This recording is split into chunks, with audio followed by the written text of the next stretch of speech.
them. Ooh, ooh. We paint tiny people, then we play with them. Hello and welcome to episode 23 of Miniatures Monthly at the Crate and Crowbar. I say monthly, I mean 6 weeks-ish. Who knows? Who's counting? I'm not. Are you, Tom Senior? Good question. So we might have done this for more than 2 years now, have we? Yeah. No, because it's 23. How many months are in a year? Yeah, but we've done them not quite monthly. That'd be less than that, wouldn't it? Maybe. We'd have to have done more than one in a month in order to be at a year, 2 years now. I've rolled so many dice, I've forgotten how to count today. Yeah. So. No, actually you're not wrong, because we did start 2 years ago, January. Yeah. But there you go. We'd long 2 years since of missed that Miniatures anniversary. Yeah. Actually passed a long time ago. I think we've done like 3 episodes since Happy then. birthday, us. I guess so. Yeah. Especially given the amount of news that's come out since our last pod. Yeah, we keep doing this. So since we last recorded, I should actually mention that my name is Chris Thurston. I sort of forgot to say that at the start. True. It's probably obvious which one I am. But anyway, I've said it now.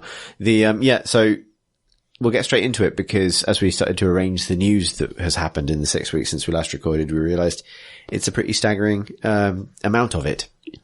In part because obviously whenever we record this podcast, Games Workshop announce something. And, last time it was, the Lord Discordant, the King of Chaos Space Marines riding around on a big scorpion. Which is pretty remarkable. Being heretical as hell. What a model. But I don't really know if we need to say very much about him. Him, there's Abaddon as well. We talked about him. Yeah, I think we talked about Abaddon last time. We did. Yeah, and since we last recorded, that entire Chaos Space Marines range has sort of come out and looks rad. They look awesome, yeah. It does look great. I don't know if I have any sort of particular insight to offer because I'm not really a 40k player. So they look nice. They do look nice. But at the same time, in the mortal realms where we spend most of our time, Chaos also doing stuff. Also doing stuff that we've been wanting Games Workshop to do for a really long time. Yeah, and talked about multiple times on the podcast. I think. Yeah, so waiting for Fantasy Necromunda, also known as Mordheim, to arrive in Age of Sigmar in some form or another, and it looks like now it is. It's on the horizon. Warcry, it's called. Warcry. And I think, I feel a little bit personally attacked by this because I feel like the first book that got me into Age of Sigmar was, as a setting, was Call of Archaon, which is about champions of different chaos gods converging on the Varan Spire, which is Archaon's citadel at the 8 points, which is sort of the center of the Realm Gate Nexus. And then they all basically engage in the Krypton factor. They do, yes. To try and get the favor of their gods. In order to be able to ride a very big horse. Yeah, if you want to ride the big horse, you've got to jump over this series of floaty platforms or something. But this process is being made manifest as a game now. Yeah. Where initially what it looks like, it's interesting to figure out how it breaks down. So as of the time we're recording this, not lots has been revealed. Which means that by the time this podcast goes up, they'll have shown everything. But what we know at present is that it's a game set in the Varan Spire where bands of chaos warriors, chaos mortals representing different chaos factions, but not god-specific factions from different realms kind of clash for Archaon's attention, basically. Also like The Apprentice. I think The Apprentice would be the other thing here. Team Evolution versus exactly. Team Devolution. Team Gore-Tide. Be a much better show. Can they run a fish and chip shop? We'll find out. We can't really position Alan Sugar as Archaon in this though. I mean. No, because one looks like a testicle and the other one rides a 3-headed dragon horse. I know which one I like. Me too. But nonetheless, so, just so much that I want all at once. So, yeah, big box that comes with 2 of these initial bands. They very much seems like the Necromunda format. So, 2 different factions plus terrain, I'm guessing. Those 2 different factions in the box are a Chaos Undivided squad from the realm of metal, as if you couldn't hammer it in enough that I'm going to buy this. Yeah. And another from the realm of beasts, which they look cool. Take it or leave it. Other rad things, it's not just humans, and it's not just men. Both of those things are good. Mix of genders, but also, a chaosified Duardin and a chaosified, ogre, or whatever they're called now. Ogre, I believe. Ogre. With an O? Yeah. 2 O's. Ugor. Yeah. This is quite exciting. If you look at the actual image of the box, it's really deep. It looks like the Kill Team box. Yeah, it looks big, which means it might well have terrain in it. Yeah, I'm and in the guessing as trailer well. you can see what very much looks like an expansion to the Azerite Ruins terrain. Yeah. Like a bell tower, but much more spiky and lots more fences, which is the sign of chaos. And, like pathways, like walkways that you can imagine building a Wartime style, multi-tiered Yeah. combat arena with that type of stuff.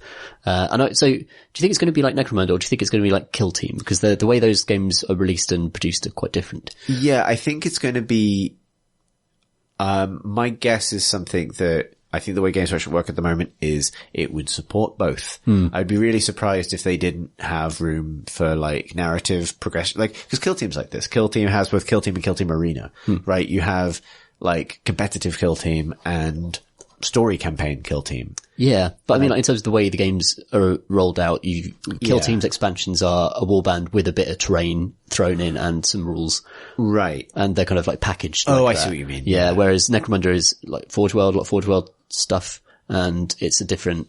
So yeah, so it looks like obviously there's lots of really bespoke models Yeah. for this. Like, there's some stuff like there's new plastic, harpies and raptrixes, like old school chaos monsters. Yeah.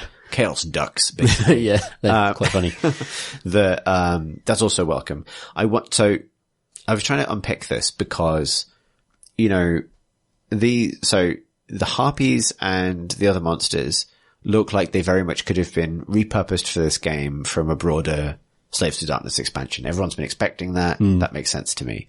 But those gangs look very Necromunda. Like they're very specific, you know, in the same way that you have Escher and Delac and the other kind of that very specific look. These realm specific chaos undivided models don't look like they've been plucked from other army sets or something. No, They're that's really really- specific to Like this. designed bespoke for this particular game. Yeah. And, you know, like, cause I saw that argument that maybe this is what's become of the Dark Oath release. And I don't really buy that, although I do think it could have confused some of the rumor mill stuff that's been happening because, you know, Shadespire Underworlds got its start because the miniatures design team produced a bunch of new sort of what were intended as basically booster packs for the easy build, like Blood Reaver and Liberator kits. Right. And then a few others. And they became Steelheart's Champions and Garrick's Reavers.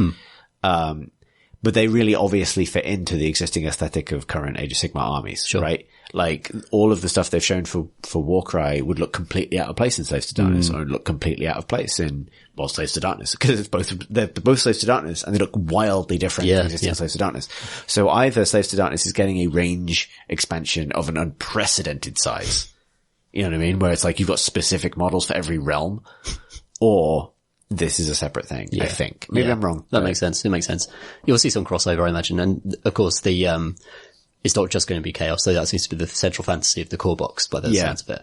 But other factions will, I don't know if I wonder if they'll get their own models or whether they'll get rules for existing I models. think it might they be can rules. I insert. think it might end up being like Genestealer cults in Necromunda. Right, or yeah, Chaos yeah. cultists in Necromunda Yeah, where you you just use need to insert existing them. rules. Cause yeah, they've shown symbols for Ironjaw's, Stormcast, vampire counts, which made me very excited. That could be a bespoke release that I'd be very oh fond of. god. If they do bespoke vampire counts, that's like one of the few things that would pull me out of That's like Chaos. the most wartime thing as well. Yeah. Get some Skaven would be great. Skaven would obviously be great. I mean, they kind of got to explain why they're there, like why they give a shit about Yeah. Archaon's approval. That's true. You can hand wave it. There are ways. Oh yeah, there are always ways, but like, there's a lot that's exciting to me at the moment about the hobby generally, but this is almost looming on the horizon as like, The release of the year for us. yeah. They've said summer, and I think this might be the thing that fills the gap that, the lack of a big edition for either of the games fills this year. So there's no doesn't feel like there's a Soul Wars equivalent on the horizon necessarily. No, not necessarily. no. Beyond, it's interesting. AOS is ticking along quite nicely because they're doing these kind of small scale refreshes of existing factions that do need the love. And I'd expect Sylvaneth to get that as well because isn't there like a Sylvaneth versus something else? Gloomspite. Yeah. So Gloomspite. the rumor for that is it's Sylvaneth versus specifically Squig. Oh, cool. Squiglanch, Squig Herd, whatever it's called. Yeah. Gloomspite, cause normally with those boxes, those two army boxes, it's like lots of existing stuff at a discount plus like a new hero sculpt. So there's a thought that I think the goblin boss on Cave Squig resin model might get an update with that. Oh, cool. Yeah, that's That's clever. I'd be interested to see what a new Sylvaneth hero would look like as well. The other rumor I heard about that, actually, moving away from Warcry, is that Sylvaneth are going to get a terrain piece to replace The woods. the woods Oh, okay. with an individual tree rather than the big mess Kind of chaotic. of, which would be really interesting. Yeah, it's slightly a shame because they look really nice on the table. They do, but but rules-wise, they're kind of a nightmare, I think. They're too big. They're massive, yeah. They're probably too big, particularly because you can have more than one of them. Mm-hmm. Like, it's sort of disproportionate to the amount of terrain everyone else gets. Yeah. Which is a shame in a way, because having your own terrain was a Sylvaneth thing, really. Yeah, that's and true. now it's an everyone thing. Yeah. But I wonder if it'll work more like the Nurgle trees, but they'll Yeah. be more themed towards like the anti-Nurgle, basically. yeah, I mean, maybe they'll keep the Citadel Woods as well, but, oh, sorry, what are they called? Yeah, you can still use them as ordinary training pieces, but be able to spawn 3 of them 1 inch apart on a board that is Yeah, going to they're have a about lot more 12 terrain. inches long, right? So they're about, Especially if like every faction now has terrain they can put up, having Wildwoods interact, like, yeah. it's a lot. So that, yeah, I could see that making logical sense. Yeah, there's rumours of that, and rumours of the, Seraphim Battle Tome as well. Really? Ooh. Yeah, because that's been rumored for a while that they would get an update, because they kind of need one, and They do. They were the first book, weren't they? Yeah. After the core set. yeah. Yeah, so they do. They do need a release. Those models are old though, aren't they, for the most part? Seraphim. Yeah. Yeah, I could see like a couple of new heroes or something, and a That'd be terrain really cool. piece. I think the terrain piece that was rumored was like a spawning pool, like a place where to go make skinks, I guess. Right, yeah. I'd love to see Seraphon come back and go into Underworlds with some cool kind of hero models and stuff like that. Yeah. Because the fantasy of them is really interesting in Age of Sigmar setting. The kind of anti-demons thing is quite a neat idea. Yeah. I think also they had one of the most radical overhauls of any old Warhammer faction in terms of their fiction. Like obviously it's the same faction, but the notion that they are actually magic dinosaurs. Yeah, yeah.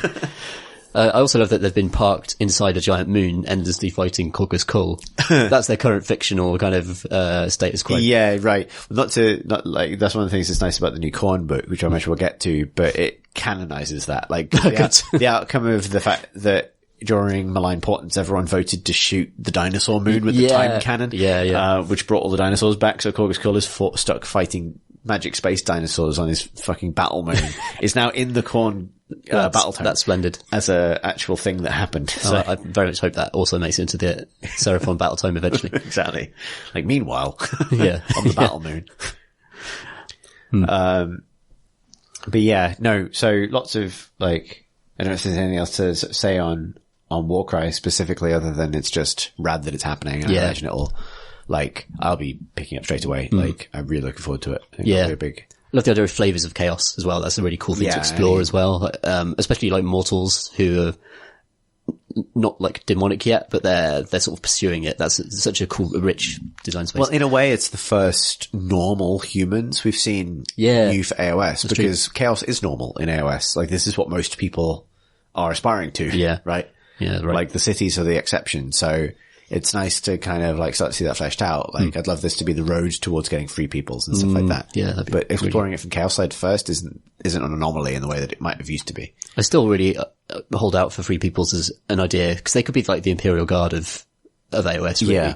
The kind of relentless underdogs that's a really fun fantasy to play as, like, lots of very like relatively small people taking on these, godly forces. Yeah, right. Like, I'd love to see that. I'd love to see the Order of Vizier, kind of the new version of Witch Hunters, kind of manifest the game as well. There's that'd be really cool things they could do with it. But yeah, like, I sort of fully expect to see more kind of god beasts type, sort of gods and beasts type armies before we get to that point. Yeah, definitely. So I'm going to load up my notes to see what the rest of the news was. There's many. So the other thing actually is Forbidden Power, which I think will be relatively soon, which is what looks like it's the next phase of the Soul Wars, and it looks like a kind of malign sorcery style expansion. And I have to say, I'm not mega into it. Yeah, same here actually. Yeah, because I think the main reason for me is that I've just not used many endless spells, and I really love the idea of them. But yeah, it never seemed quite worth using, or they're difficult to use, and I don't know why I've not bought into them very much, even though I've got the set. I've got the Malign Sorcery set. Also, I mean, there's like what looks like a Stormcast terrain piece there that's literally an orrery. That's true, yeah. Yeah, that's true. I think for me it's like, it's two things. One is the fact that, I've got the malign sorcery set and hardly ever use any of it. Yeah. Which is sad, but it's sort of nature, maybe the particular games. I mean, I'm glad I have it because, like, it's nice to include it in armies. I mean, one thing that sort of soured me on this a bit is I think the malign sorcery set is very good at, offering a kind of neutral balance of spells, like a variety that come from different sort of fields of magic, if that makes sense. Not just different, literally winds of magic. Whereas, the stuff they've shown for, Forbidden Power is like 100% death, 100% of the time. One of them is literally like a little skeleton ferryman in his boat. Yes. It's like a bridge made of bones. And the idea is it's all death magic, but it literally, if you packaged up those models and said, here is the Legions of Nagash magic expansion, I would have gone, sure. That's what that is. And I just couldn't imagine ever including any of those models aesthetically in a Tzeentch army. Yeah, that's a good point. For that reason, Likewise, Stormcast, Stormcast and one of them is Nagash's head popping out the ground. Going, hello, look at my hat. It's just Stormcast would not do that. They're at direct loggerheads with death. Their whole philosophy and, Sigmar versus Nagash they're just at opposing ends of the battlefield. Yeah. Like, not a lot of information's been revealed about it yet, so I sort of appreciate that maybe there's something to be revealed that makes it all make sense. But at the moment, and I think also, given how little we've used, for example, realm rules, and obviously they're making their way into tournaments, but in a kind of piecemeal way. Yeah. Like, it feels like we're having a good time playing AOS at the moment, but not requiring another layer of rules and artifacts to pick from and stuff to potentially bust it up a bit. Yeah, I just don't see AOS as the kind of army list building, theory crafting game that 40k is, for example. So gear doesn't factor into AOS in the same way, and I quite like that it's quite a light layer of choice you have. Yeah. But it's not, you don't have to sit on the bog for an hour and sort of really, really think about. You're allowed to think in other places. Optimal. That's the best place to, optimal kind of loadouts for given units and that kind of stuff. Yeah. The thing, the more artifacts you add, it's just an extra layer of stuff to track. And, realm rules as they exist currently, they're very, really variable and can have massive impacts on the battlefield in a way that, I don't know, it can be themey and stuff, but yeah, it's a lot, it's just a lot to keep track of. It is. Yeah. And, it's like, this stuff could be good and on choice can be good, but it's like, it's, I think for something like this, I have to really want the models in the box and I don't currently. And I think I would, if the stuff in the book was so game changing that you kind of had to have it to compete, I would slightly resent having to buy a box of Nagash spells, basically. Yeah, yeah. And it's because those models don't really have multiple uses as well. Yeah, yeah. So I was recently thinking about buying, the Shadespire Underworlds terrain. Yeah, to use in Blackstone Fortress, because a lot of that stuff will totally work in BSF. Yeah. If you paint them a certain way and, add metallics and stuff like that. And then, but if I paint it that way, I can also use them as terrain in AOS games. That set of plastic has lots of different potential uses. Whereas endless spells, don't really. And especially very heavily themed endless spells. Yeah. And often they go onto the table briefly and then vanish. And so it's not like you're constantly looking at those miniatures. So the Geminids will move off and you might have a mirror appear and then be dispelled. Yeah. I don't know. It's just the investment of time into painting them up and owning them is less rewarding than painting up a unit, for example. Yeah, right. I think it's another piece of balance to strike. I think if you're really committed to an army, it's a nice addition. Especially if it's very clearly themed to your army. That's true. Yeah. But yeah, it's not, I don't think there's a one size fits all. And I think I just feel I don't know. I feel like maybe we're coming down too hard on it without really knowing exactly what's in it. Yeah, I was talking more generically about endless spells as a concept. But I do get that. But the malign sorcery set, I think you can theme to your army in an interesting way. Yeah, that's certainly true. And I do really like some of the sculpts in the original malign sorcery box as well. You can paint them up in lots of creative ways and make them really cool. And also, there's a sense of a range as well. You might not use everything in the box, but it's kind of fun to imagine, what army would I use the purple sun in or something like that. And also, the Geminid's a really cool idea. Yeah. That's a really cool idea for a spell. Whereas, I don't know what the Rory Boatman's gonna do, but hopefully they have kind of cool. They'll probably be D2 mortal wounds. Probably, yeah, exactly. That's another thing as well. A lot of them are Arcane Bolt, but it's a boat. But it's a boat, yeah. Arcane Bolt. Arcane boat. Arcane boat. It's such a cool idea though. Because I remember in the old editions of Warhammer, the magic system used to be cards. And actually, there's something quite tactile and nice about that. But it feels like this is a step up from that idea. It's like actually they're models and they're fireballs moving across the battlefield. It's just, I just need to make more of an effort to include them in our games. Yeah, I'd like to. I came very close to picking up the Khorne, not spells, definitely not spells, judgments. Right. They are pretty OTT models, which I like. Yeah. And they do fun things. And I can imagine it being an interesting sort of thing to manipulate. And they are fun. But yeah, it's just that they're too heavily themed. Like, if there's been a box of, or if it turns out to be a box that has a little bit more range to it, then I'm kind of back in. It's just, I think it's a bit of a risk going all in on the current sort of dichotomy of Age of Sigmar, which is Death versus Stormcast. Yeah. And having things that are so obviously themed to those two factions. Good point. Yeah. Literally a Stormcast orrery and the Gash's head floating out of the ground. Yeah, especially because the Stormcast and the Night Haunts already have their own boxes of endless spells that belong to them. So, and also the Meteor thing that Stormcast can take seems pretty good rules wise as well. So, if I was going to buy anything, I'd probably buy that box instead, rather than buying into this thing that has lots of stuff I won't use. Yeah, right. And also, let's just take a moment here to appreciate that Khorne got endless spells before Tzeentch did. That's really true. Oh, Tzeentch must be furious. Yeah, exactly. Raging in the depths. There's loads of references in the new Khorne book as well to things that obviously aren't out yet, like the Tzeentchian Flux Can, which is obviously the terrain piece. Sorry? A Flux Can. A Flux Can? A Flux Can. Can. K. Oh, can. Can as in the stone. I think like a sort of a can. The Flux Can. It's This is a bucket. It's a really magic bucket. Get the Flux bucket.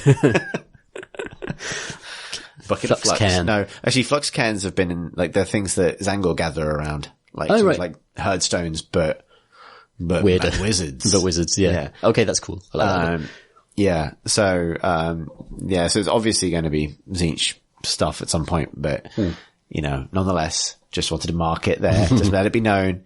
That's nonsense to me, personally. What else should we talk about? Actually, let's talk about other nonsense. It is now possible, since we last recorded this podcast, and it's now very possible for you to go out and buy not only magical spells, but not magical spells for your fire slayers, but an entire pizza oven for them as well. Yeah, a beautiful, lovely crusty bread. I love this because I'd never really thought of dwarves as the sort of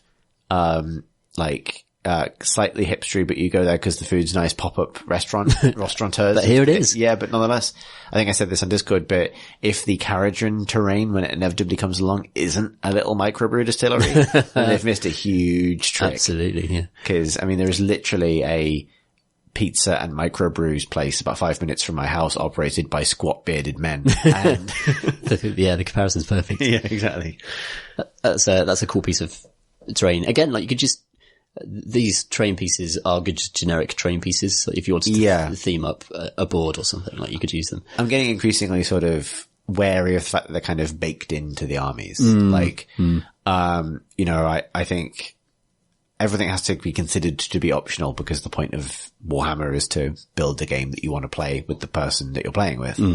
But I know that the difference between me playing, let's say, obviously we'll get to this in the battle report, but playing with my Khorne stuff against you, Tom, and maybe taking my Khorne stuff to a tournament is at some point I will have to buy the terrain. Yeah. Because there's no point going to a tournament without it. Because why the hell would you? Buffs. It's really good. Yeah. Why would you give up on a buff? Why would you give up on a 16-inch diameter bubble where everyone has to reroll successful spellcasting? Right.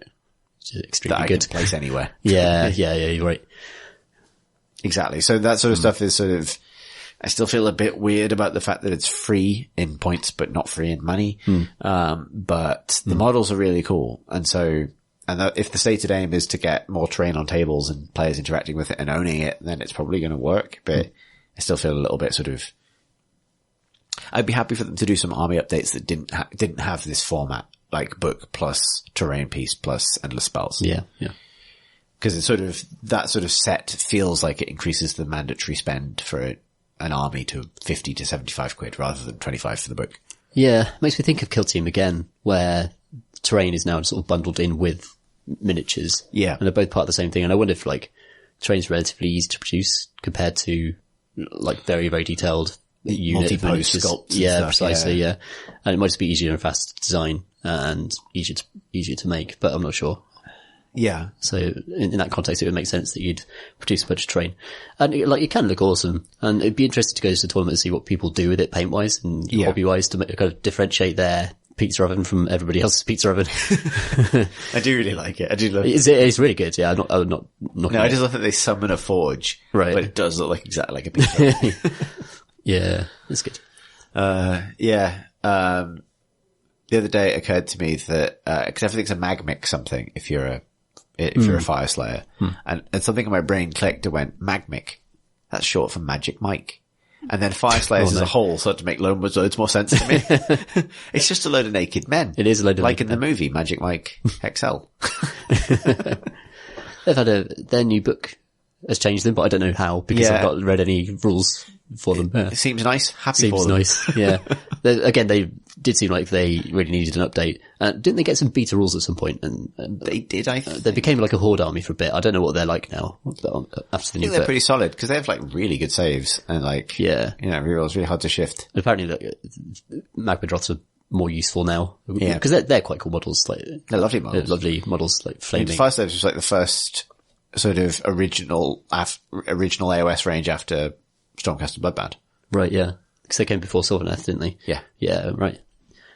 Yeah, no, it's cool. Yeah. I want to see more of them. But I like the idea that they might be secretly really good and they might arrive as a sort of sleeper hit. You know, as everyone's getting obsessed with flat sheeted courts, they might sort of, you know, slayers might crop up in the background. Yeah, it's interesting to see Flesh Eater Courts come back into favour as well, because that's actually... It's a little bit broken at the moment. apparently so, yeah. I've had that as well. Yeah, I mean, it's good to get squashed, and then next sort of rules update, isn't it? Maybe. FEC. But, Death are supposed to be Ascendant at the moment. That's true. In the AOS universe, so it's kind of that's a reflection of that. But, might feel bad for tournament players. Yeah, they are winning everything at the moment, by the looks of things. yeah. I mean, ultimately, I don't really hugely care because it's not the kind of AOS I care to play. Yeah, like, right, if right, someone was like, I'm going to bring my Gustlegore stuff and I'm just going to, you know, shit on you, I'd be like, okay, but what, get out of my Do house. something else. Like, right. like, yeah, but I think it can also be a bit sort of, I would say on that point that it sort of somewhat put me off taking Flesh Eater Courts as part of a doubles thing, you know, which I had planned because I got Carrion Empire for the Skaven and just kept half of it for do 800 points Flesh Eater Courts thing. Yeah. And actually it sort of put me off that a bit because I found this in other competitive settings as well. Knowing that there's something very competitive I can be doing something with the models I've got makes it feel like an uncomfortable choice to deliberately do the less optimal thing. Right. Does that make sense? Yeah, it does make sense. It's like, I know I can make this bullshit and I don't want to, but that's purely an act of role play and, you know, it's sort of it's a strange sort of position to be in. Like, the goal of a rule set should be to offer interesting choices where there aren't too many. There's just one wrong one obviously decisions. best thing. Yeah. And I'm not necessarily saying that there's one obviously right way of playing Flesh Eater Chords, but Only they competitive certainly context, though. have, you know, very good ways of a couple of fierce builds. Yeah. Yeah, that they can be played in. Like, you know, also the fact that I decided I didn't really want to buy the Carrion Throne.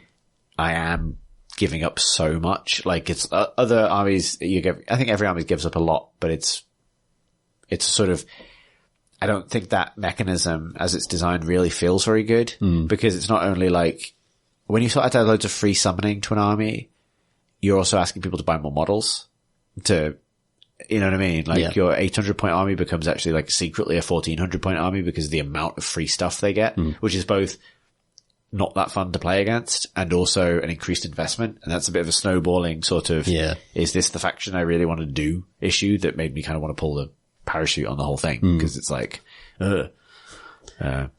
I ultimately also want to see new units and new heroes rather than, and we do get a lot, like we'll talk about Slanesh in a bit, but, I want to see like characters and warriors rather than like spells and buildings. Yeah, right. It feels like I'd rather the balance was towards new army stuff rather that can fight.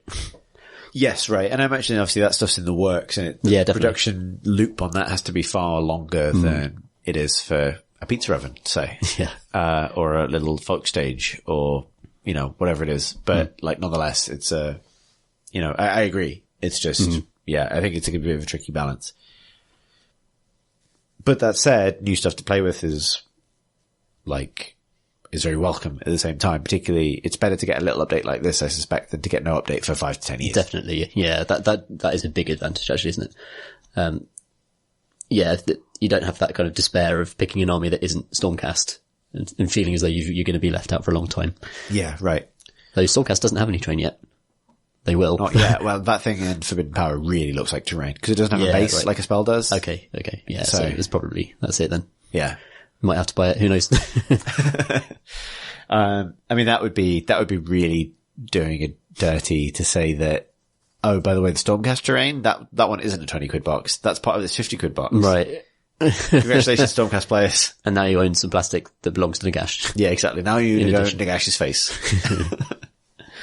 I suppose the segue there is into Slaanesh, which is skipping ahead in time a bit and some other things in the meantime that we can get back to, but dang.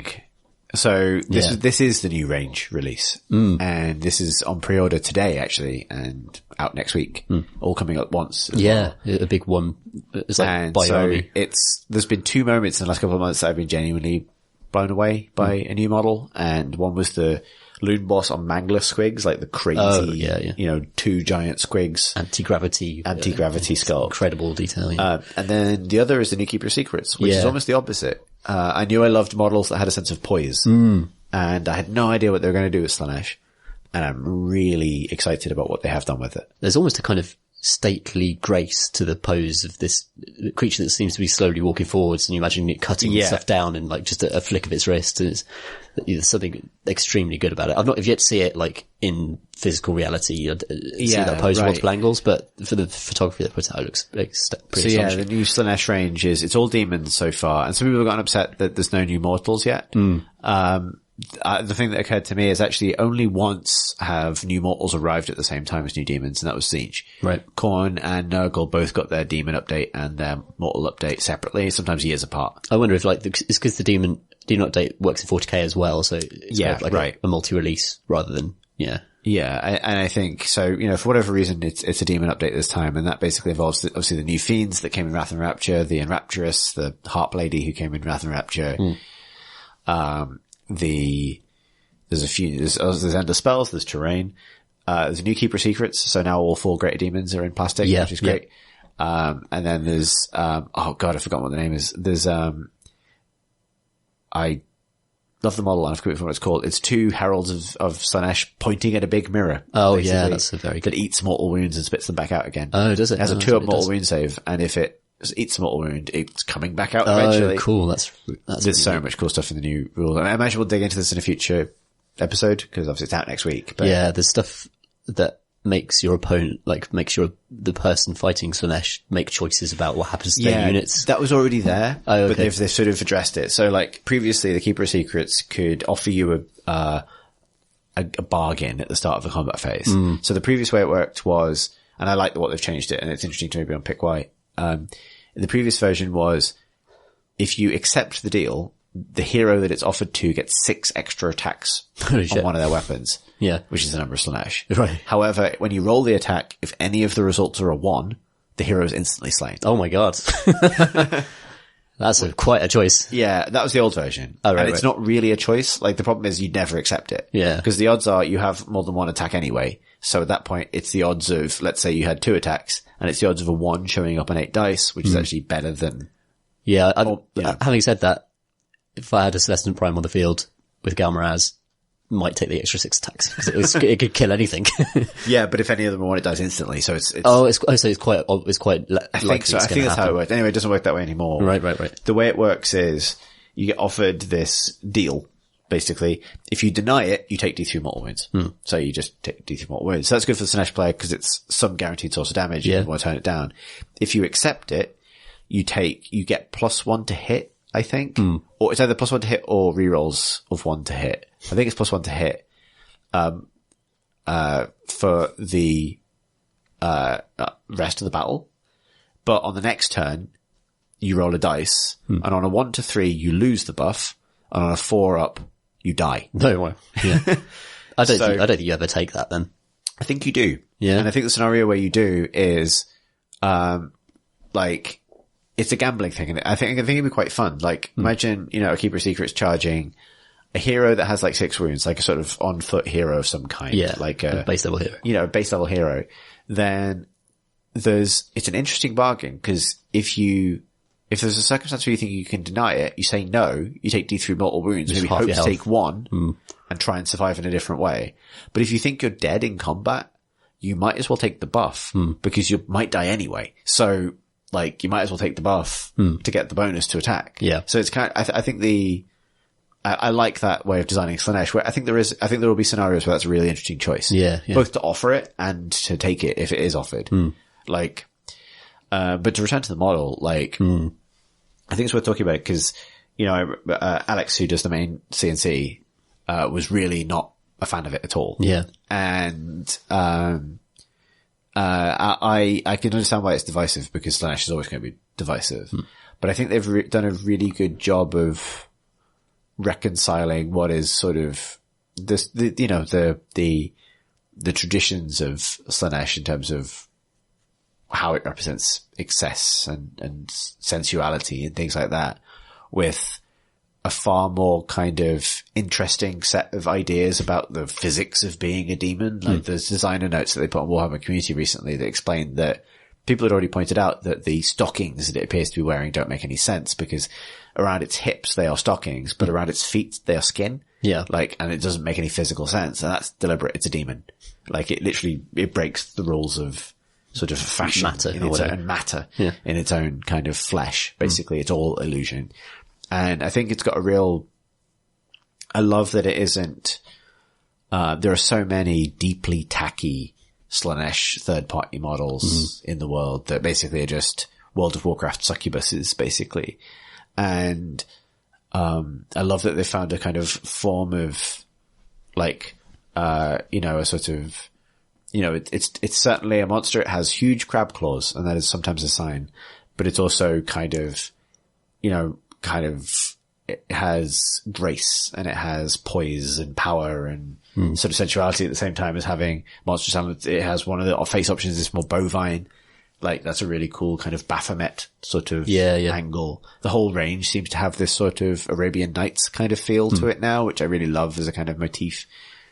Really, really dig it. Yeah, it's right. It's kind of like slender elegance to the Keeper of Secrets in particular, because it's quite a brave pose to go for, because it's not it's not like forwards. It's not like an attacking pose. And this is something I really liked about Marathi as well. Yeah, is that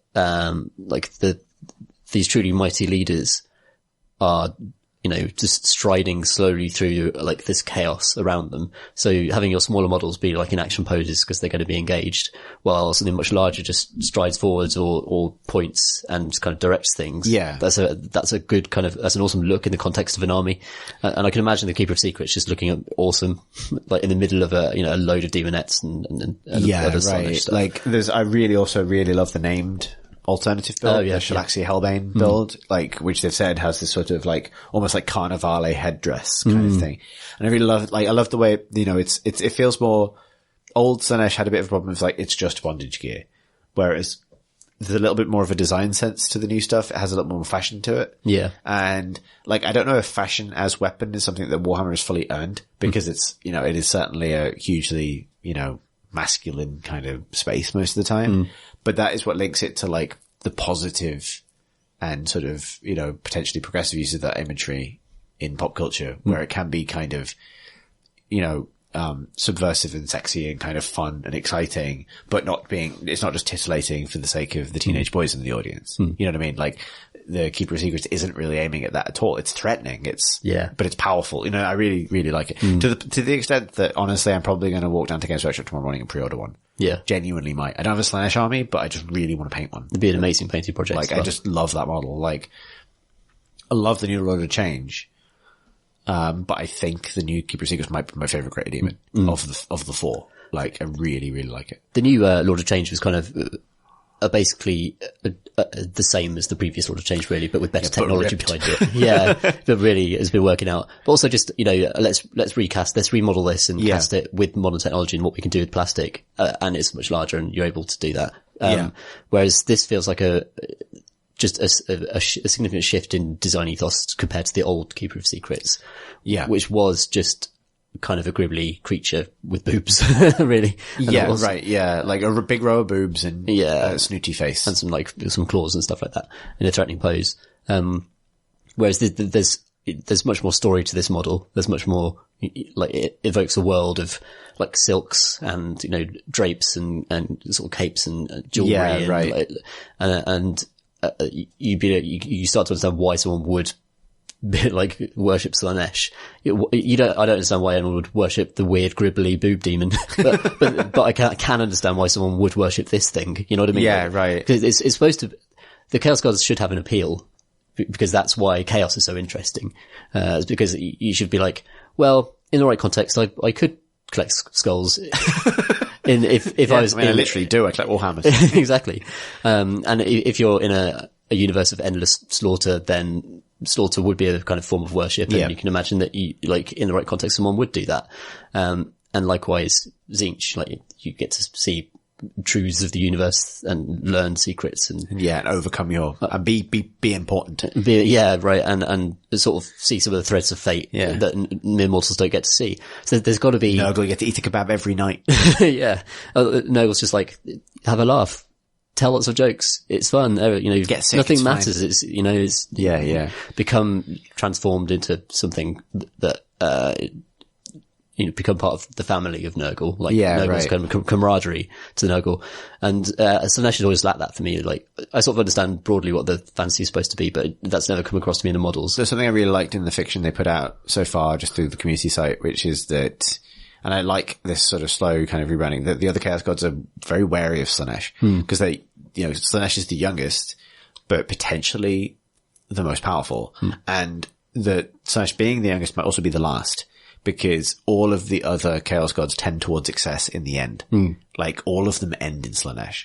If you know what I mean? Yeah, like, any of them others taken to their logical extreme. If any of them win, Slanesh wins, which is kind of like a crazy kind of twist to the great game. So the rebranding of Slanesh is this sort of like kind of youthful upstart god. I mean, obviously they've always been that, but,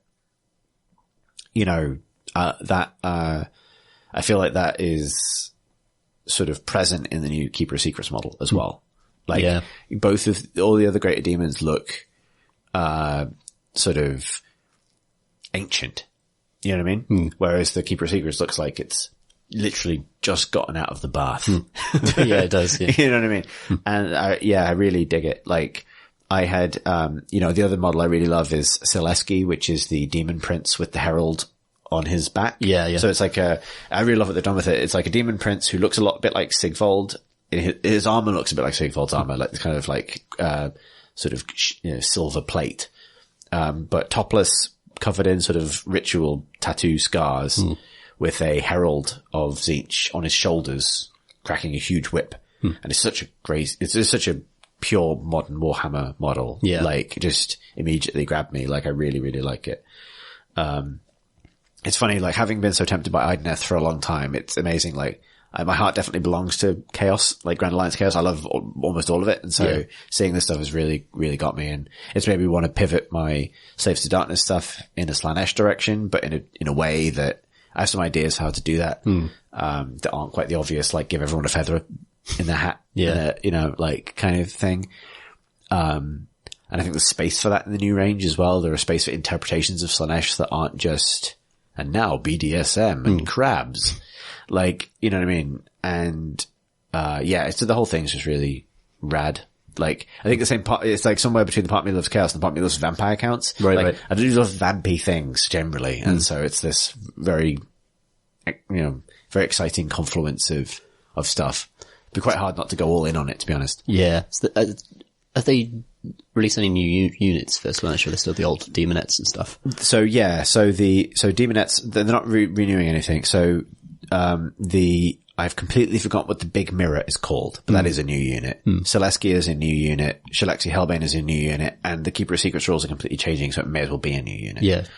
I believe the Hellstriders, which are the mortal dudes on Snoot Beasts, are splitting into 2 units, because that makes sense, because they have 2 wildly different builds. Right. Like they may as, like, one of them, they're sort of like fully armored, like Greek warriors holding whips, and the other they are topless with big crab claws. Why not? And so they are becoming 2 separate units, I believe, from one kit. But that's an old kit, so it's it's just repurposing basically.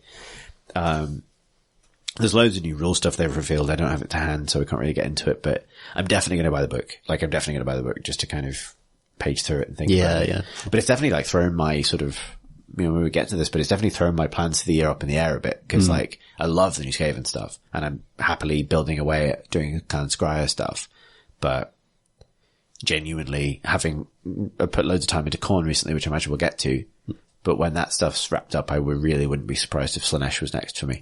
Because, like, that's... Red. Yeah, man. Like, and I would, if you told me a while ago, like, the greater demon you do after the Lord of Change would be a Keeper of Secrets, I would have said, like, really?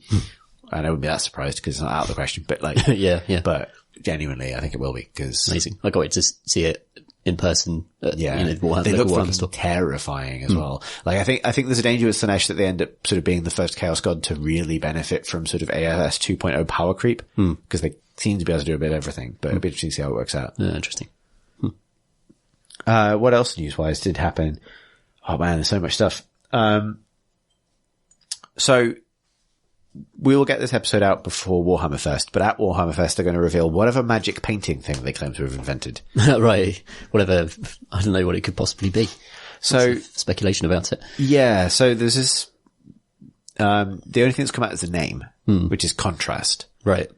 And that I think narrows it down. Yeah. It's kind of, because there was lots of thought that it might be like an airbrush. Yeah. And this kind of Contrast doesn't imply that to me at all. Yeah, my guess is some kind of sort of Games Workshop-ified pin wash or something. Like a wash that sort of dries in recesses, doesn't dry on flat surfaces or something like that. So, which is what you can already do with an oil wash. That would sort of fulfill the remit that they've described for this thing, which is it helps you paint lots of models quickly. Right. Like something like that where you spray a model and you hit it with a pin wash and then you're done. Basically, in terms of defining surfaces would fit the bill, but I really don't know. Like, I feel like they've hyped it so much that it has to be something big, but then again, Malign Portents also didn't, got hyped a lot and turned into a small book and 4 models. So it's an interesting one though, because I've sort of held off on my planned airbrush purchase to find out what this is. Yeah.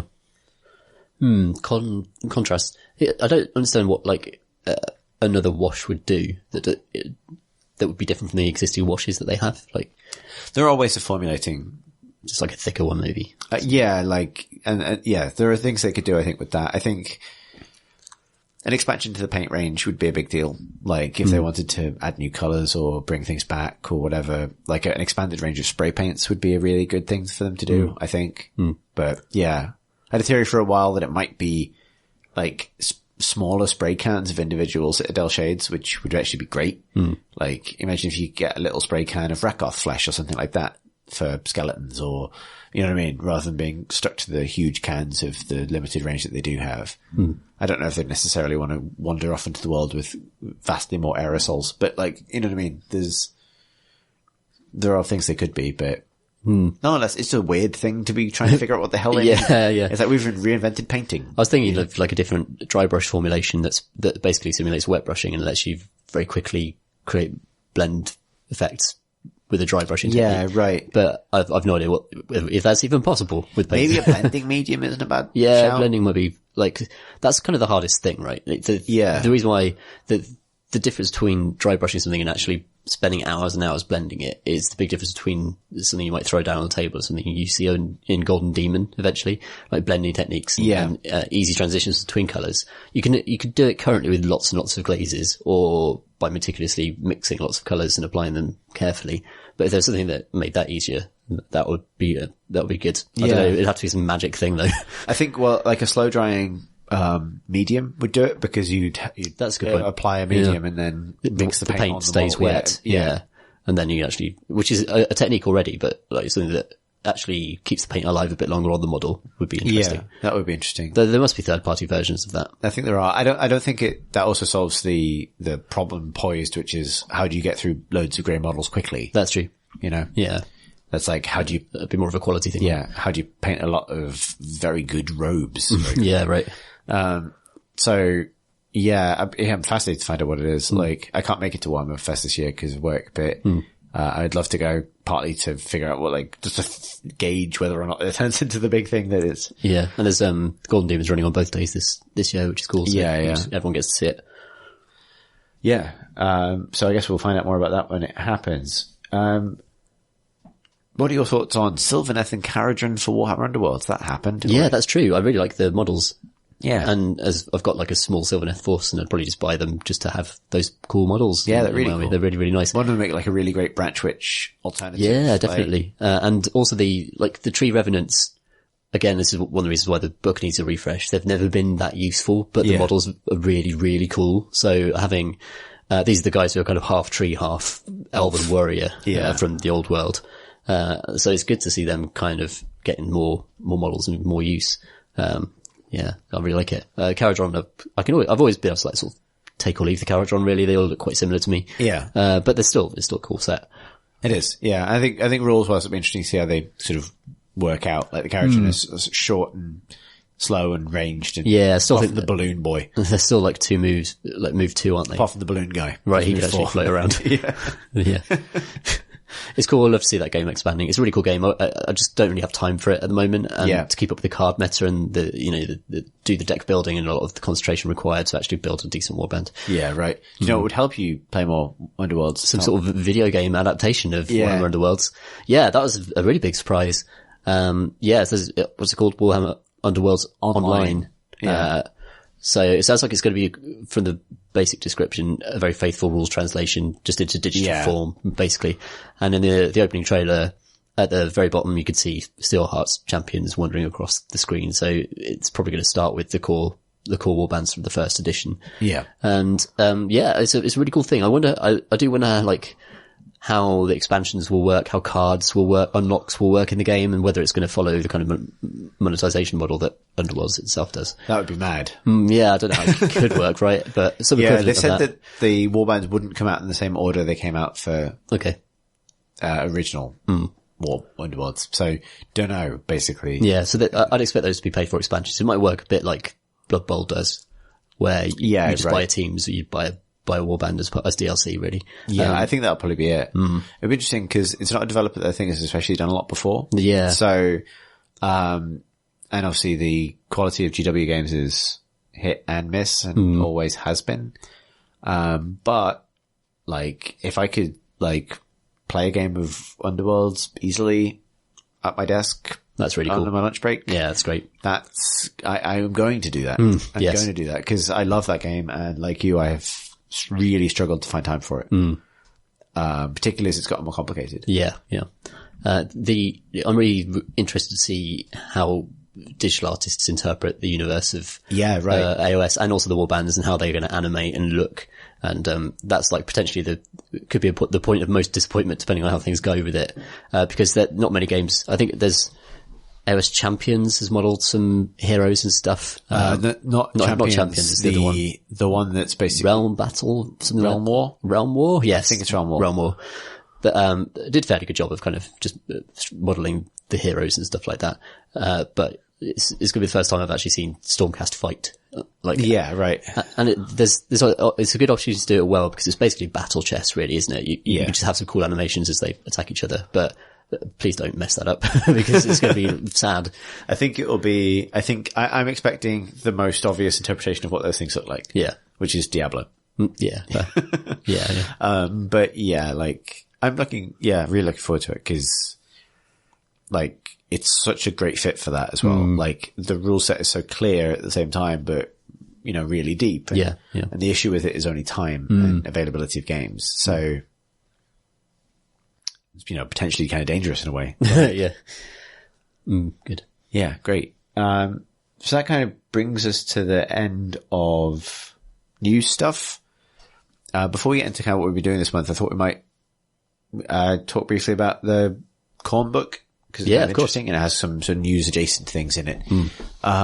So Corn got a new book this month, which I think we knew about it last month, but it came out and I bought it because, you know, I have a Khorne force, and it's I don't have loads to say about it because obviously it's an update. Except I think it's a testament to I think it's a really smart update of Khorne. I've been quite impressed with it. Like we have since played with it, and we can obviously get to that in a bit. But it's been good to see stuff made more consistent and simplified across armies. So it feels like early AOS, a lot of the war scrolls have a lot of conditional sort of effects and things and things to keep track of. And especially Khorne did. Like Khorne had a lot of units that got better if they killed things in a certain way, or got a buff next turn if they killed something this turn. And just from a rules point of view, seeing that stuff straightened out and consolidated into really simple rules is actually really, I think, ultimately for the best. Because, you know, as you were saying earlier, Tom, that like AOS isn't ultimately a game about picking optimal loadouts for units. I think that's even becoming more the case over time, if you know what I mean. Like, Yeah. to give you an example, Skull Reapers, which are the sort of Khorne heavy infantry units built out of the same kit as Wrathmongers, the wavy arm tube men. The really of silly Khorne. looking. Yeah. They used to have 2 separate sets of weapon options, which were effectively demon weapons or regular weapons with a different great weapon option in both sets. Each of those, so that's immediately 4 different weapon variants that each have a different profile. And plus the option for some of them to have a demonic mutation, which has its own weapon profile. And then 2 sets of special rules for each profile set, right? So really you got 2 units in one. Yeah. That has all been simplified to the point where now they have to still have the names of all those weapons because people have equipped their units with one or the other. Now, all of those weapons have exactly the same profile. Okay. It doesn't matter. It literally doesn't matter what they're holding. They just have the Skull Reaper profile. Yeah. And it makes so much more sense. God. And it's like, it's splitting hairs the rest of the time. It really is. And the thing I really like about that, and they've simplified the rules about, like, used to be that, like, Skull Reapers used to have a rule where when they had killed more models than there were models in the unit, they get +1 to their attacks, I think. Right. I think that used to be it. That's just gone. It's just been factored into their points cost and profile elsewhere. Yeah. And I've realized that, like, while I like reading rules and figuring stuff out, that stuff is exhausting and slows games down tremendously. Yeah. So seeing it gone is great. Like, and the other great thing about it is actually the Skull Reaper kit, which is kind of an expensive box. It's like 30 quid for 5 models. Is actually kind of great value in some ways because it comes with so much stuff, because you have all these weapon options, only because it does build an entirely different unit. But even within the Skull Reaper unit, it has like 2 different complete sets of weapons and great weapons. You get so much stuff in that box that I was building mine. I built one of them and played with one of them in a skirmish game, prior to this book coming out. And now that the book had come out, it meant that when I was building them, I didn't really matter what weapons I chose because they have one profile basically. So I just built this elite unit, basically trying to make each individual model look as cool as I could make it. And not worrying at all about what they were carrying because it made no difference rules wise. And that is actually way better. Like, I think, people talk about respecting sort of what you see is what you get, WYSIWYG stuff but when you build your models to represent the rules you want, I think if you just have really much more open rules, anything can be what you see is what you get. Yeah, right. And that's better because it means that you can just build the model you want to make. And so that kind of simplification is something I would really support if they wanted to spread that out across the range. I'd love to see almost a hard and fast maximum 2 weapon profiles to a unit. Yeah. And it'd just be like ordinary weapon, great weapon. And that great weapon could just be any big thing. And the small weapons could be any like small imagine thing. if you could freely mix and match hammers and swords with Liberators. Yeah. Just to create a little bit of sense of they'd variety. look awesome, right? Yeah. No, you'll hardly ever see those sword models because of the rules, basically. There are just so few contexts where you would do that in games, but yeah. Yeah.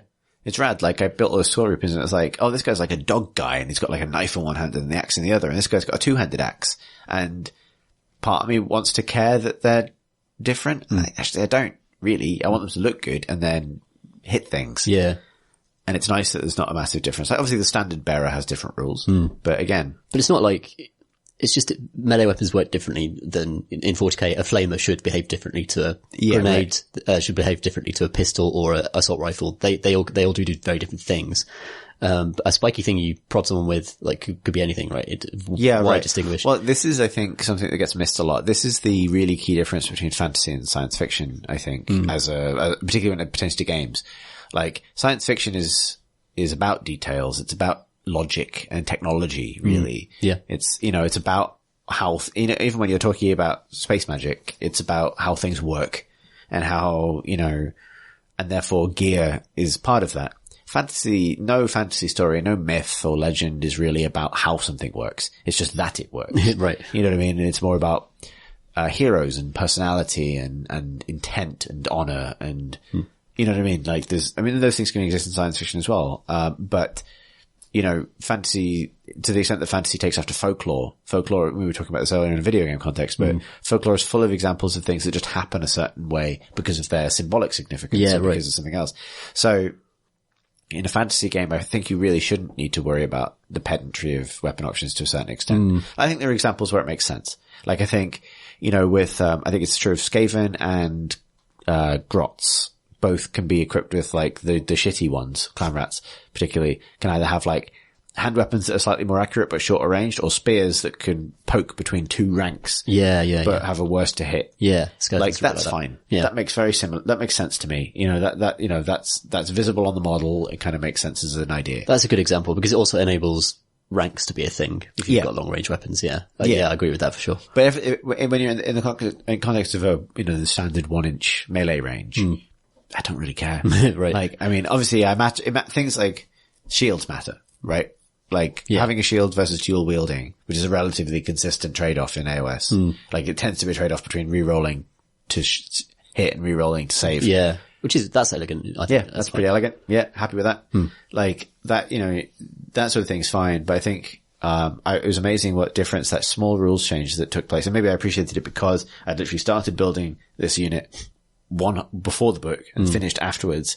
What a difference it made to my enjoyment of that kit as well. Oh, good. Like, cause it's like suddenly this has gone from the stress of like looking at the guide and going, oh, these ones are the demon weapons and I want the demon weapons. So I'll cut these pieces out so I don't accidentally use any of the cool pieces I'm not allowed to use because they're not technically the right rules. Like to being like, oh, I want this guy to have maybe a knife in his other hand. What knives are on this sprue? Oh, there's loads of them. I'll take this one. Like that's just a much better experience. More fun. Much more fun. Otherwise, like, it's a pretty, like, it's not really, like, it doesn't strike me as a very sort of aggressive update. Like, they've not been sort of given huge buffs and stuff, but it's been really nice to see it all made consistent and really fun to play with, as we'll get to. Yeah. Like, the blood ties system, which is where you get a point every time a unit dies, has been sort of, fleshed out and merged formally with summoning from the new General's Handbook, so that it's, like, all one system really now, which is nice. Playing against it, I found it much easier to understand what was going on with your army than with a lot of other armies. Yeah. Which, is more fun for your opponent when the rules are kind of centralized a little bit more together. Yeah, definitely. And it's fun. I think I gestured at it already, but to see the lore kind of updated, because Khorne has kind of been there since the beginning. So the lore sort of spans all of Age of Sigmar. Yeah. There's a few cool, I mentioned the flux cans already, but, there's a reference to the sort of portals to Ulgu, the Realm of Shadow opening, and new threats to Khorne spilling out. And the book mentions the warrior women of Marathi, which is the daughters of Cain, and something darker. Ooh. So I don't know what the and something darker is. Interesting. That could be Slaanesh. Khorne finds threatening. Yeah, it could be Slaanesh. Yeah.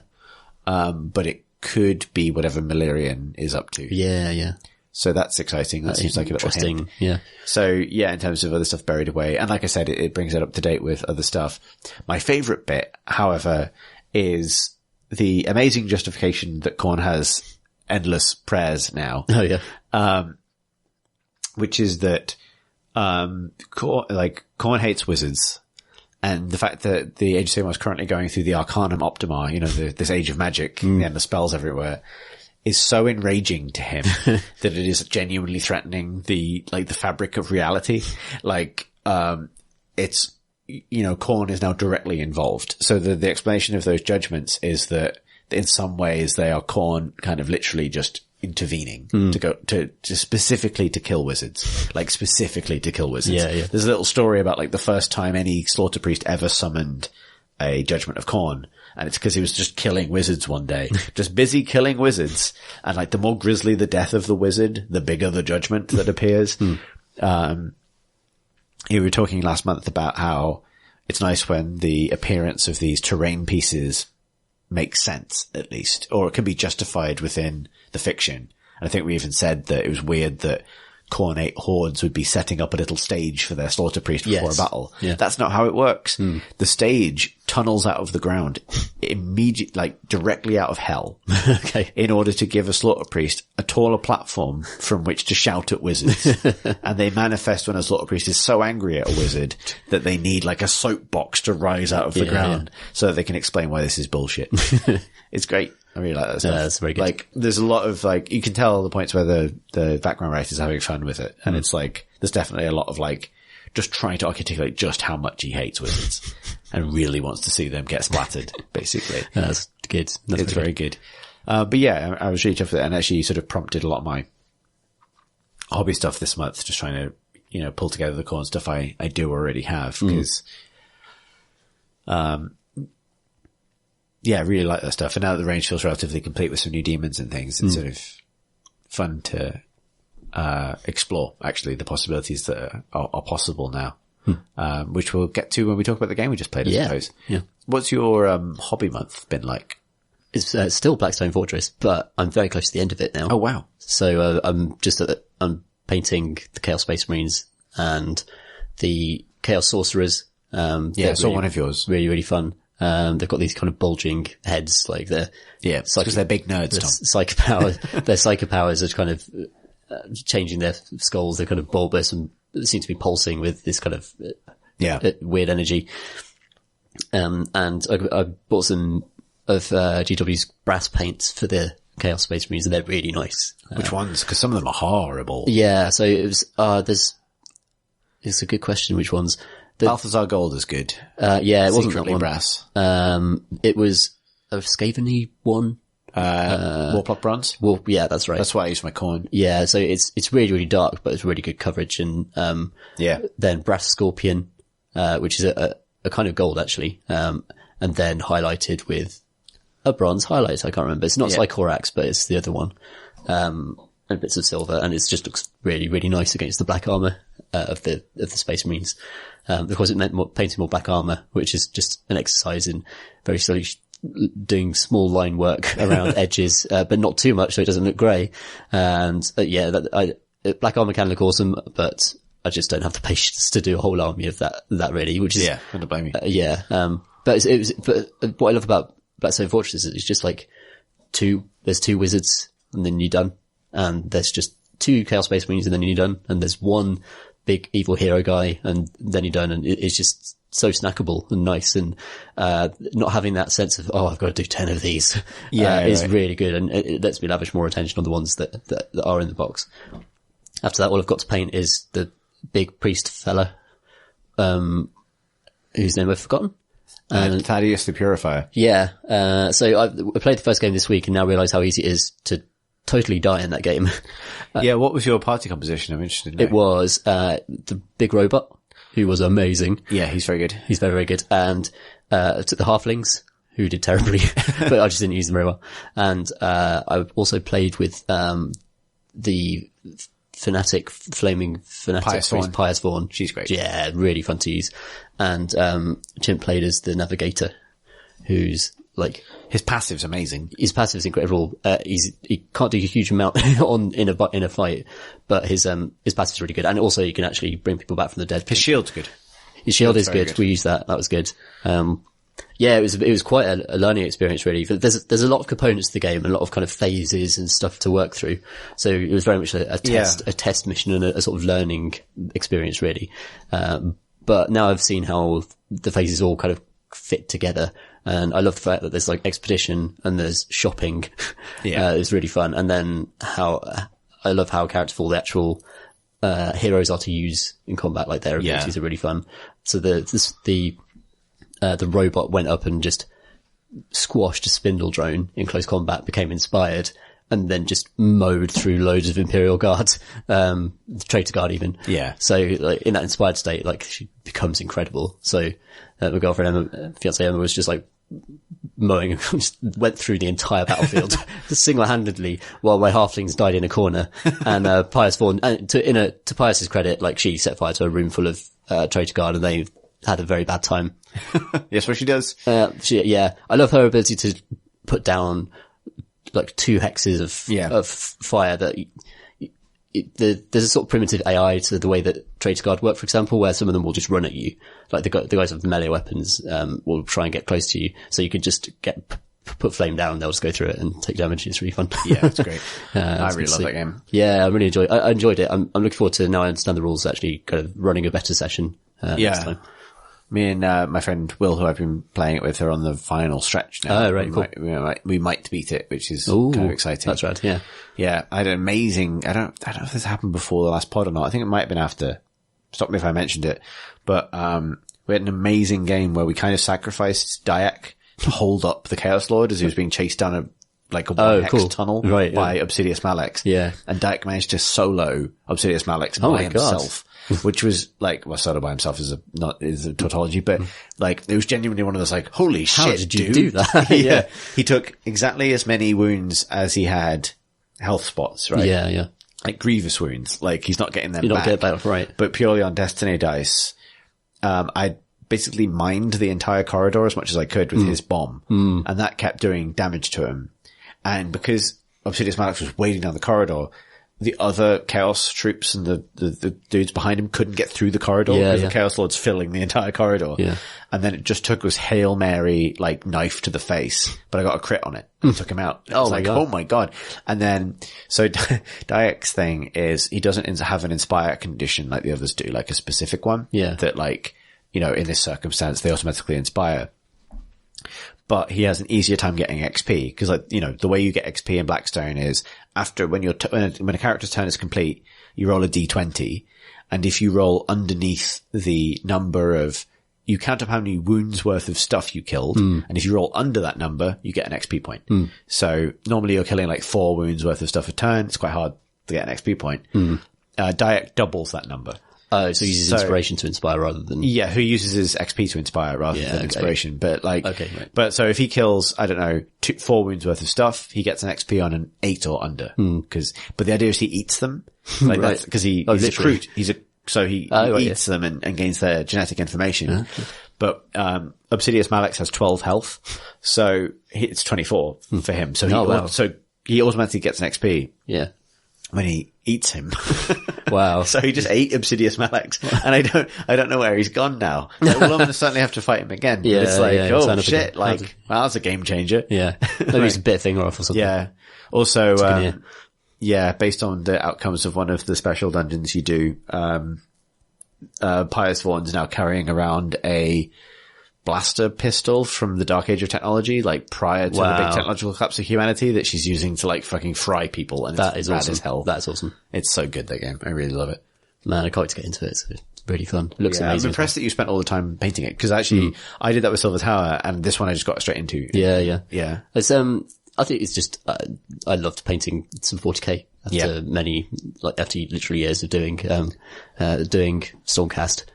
So now I'm sort of like pausing and thinking about what I'm going to do next. So it's going to be a kill team next, I think. So I think I'll go on to do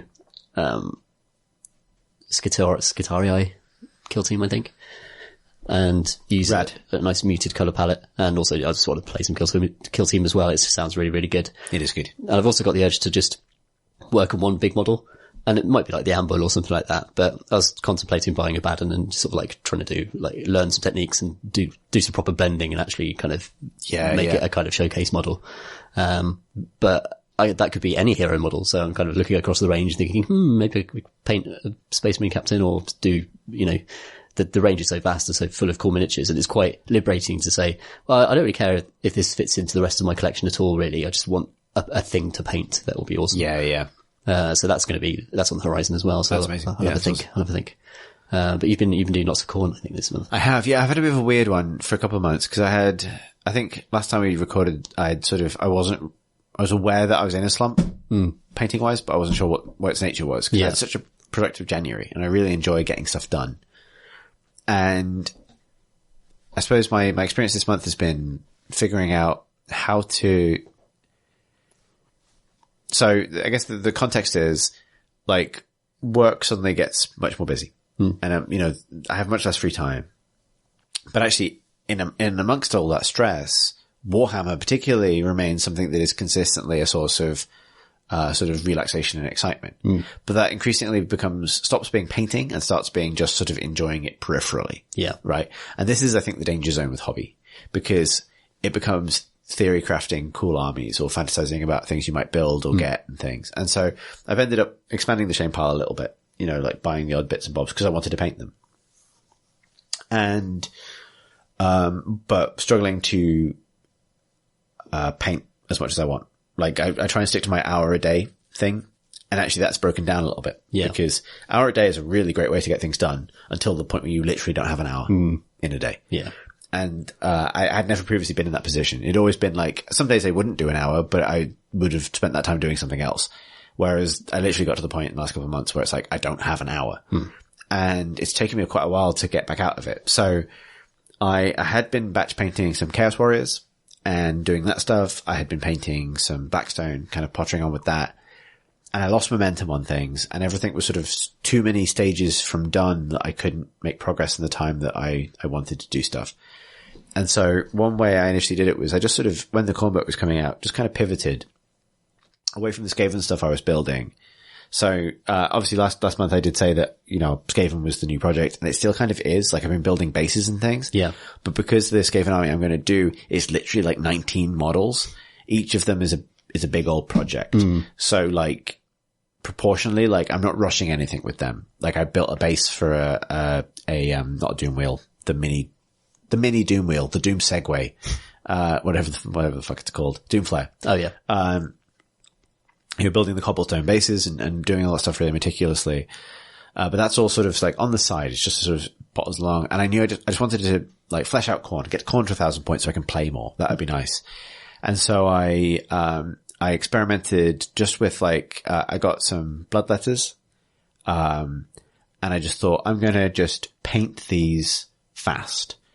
Like try and break some of my own rules because I'm such a slow painter, I think. Like sometimes I get stuff done quite quickly, but like I really, you know, we've talked about it so much over the last 2 years, but like I've invented so many weird ways of making things harder, you know, right. Like the 7-stage way of painting red, you know, like this is like, and so what I decided I wanted to do was paint, bloodletters that looked like they were kind of comprised of fire. I wanted to reverse the bloodletter scheme. Not the bloodletter was like a red, bloody dude with a flaming sword. And I wanted to do a flaming dude with a bloody sword, basically. Yeah. And I had this image in my mind of why I wanted to do it this way. Like my Khorne is, it was actually something you'd said, like you were around here and you said that like the Khorne stuff that I've done, I didn't think of it this way. It was like what Khorne would look like in a movie. So rather than the red and gold that's quite garish and cartoonish, it's like the muted brass and like the flaming weapons and things it's obviously, it's metal as hell. Like it's very, very extra, but it's still, it's a lot more muted. It's kind of realistic in a way. Yeah. And I wanted the demon stuff to like really like explode literally like next to the more muted mortals. But still look like they were part of the same army. So I had this idea of like, I'm going to make a really big, bold decision. I'm going to make them bright fucking yellow, which I would never do. Like they're so unlike my kind of way of approaching color. Yeah. And specifically, they're quite messy. Like, and so I did one and that was a case of spraying it white. And one thing that's interesting is, that first one I did, I sprayed Corax white. And the others I've done, I actually ran out of Corax white, so I ended up using an old can of Army Painter white. Okay. Which is actually white. And so the others are way brighter. Right. Because Corax white is grey. Like, anyway. So it was a way of doing them quickly, which is they're sprayed white. And then they are washed with a yellow glaze, like Lamentis yellow. And then they are dry brushed, yellow with Iriel yellow. Over the raised areas. And so it ends up being reverse painting, where black is the ultimate highlight. Yeah, right. Because that's how sort of you're glowing from within. Glowing from within. Yeah. So it's, and it was a process that I kind of came up with very quickly. Like that first blood that took me like an hour to do. And it was, you know, bright yellow, dry brush yellow, dry brush orange, dry brush brown, dry brush dark red, dry brush black. And then, wash again with yellow to tie it all together, and then orange and yellow glazes on extremities and things, and then picking out highlights, I guess, in black, and then highlighting the black, which is the weird kind of switcheroo. Yeah. Where once it's hardened, you then highlight that as if it was solid. So it's like a magma flow, isn't it? Yeah. So you then highlight the black parts up through Dark Reaper, Thunderhawk, Fenrisian Grey. Yeah. So that sort of, it's a weird way of approaching painting, and it's really unnerving because it's like, it darkens faces and hands. Like, it darkens the areas that would normally be light, and so on. Like, brass weapons, found a way of doing the swords that I liked. Took a way of doing these, like, Blood River bases out of the Khorne battle tome, actually. Because they have these, like, painting ideas, which I really like that they've added them to battle tomes. Pretty cool idea. And that means, like, sort of heavily layering texture paint, but leaving gaps between the texture paint where a river flows, and then filling that with blood for blood. Nice. And it looks pretty cool. Like, I've done it on the bloodletters I've done. And so I started sort of working on this, but I found the whole process kind of, like, consistently unnerving. Because, like, all models you paint go through this looks shit phase before it looks good. And that process particularly, I think because you're not building up color, you're pulling it down. Does that make sense? Yeah. You're basically making something messy. And it was, I used those, but the first 10 of those, I've got another 10 that's almost done in a battle we played today.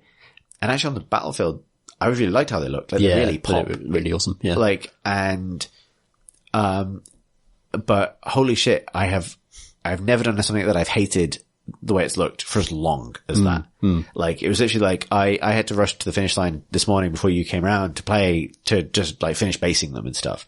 And like, it's amazing and still a kind of a magic trick the moment when a model goes from having one tiny element of it not base coated to it all being base coated. Yeah. The difference that makes. And like, that was crazy with these because it was like, oh shit, all I've done is broken this. Like, I've made this worse since the moment that it was on the sprue right. to being, oh, it's cool now. Yeah. Like, it was actually like the final thing. It was like when you finish painting the rims basically.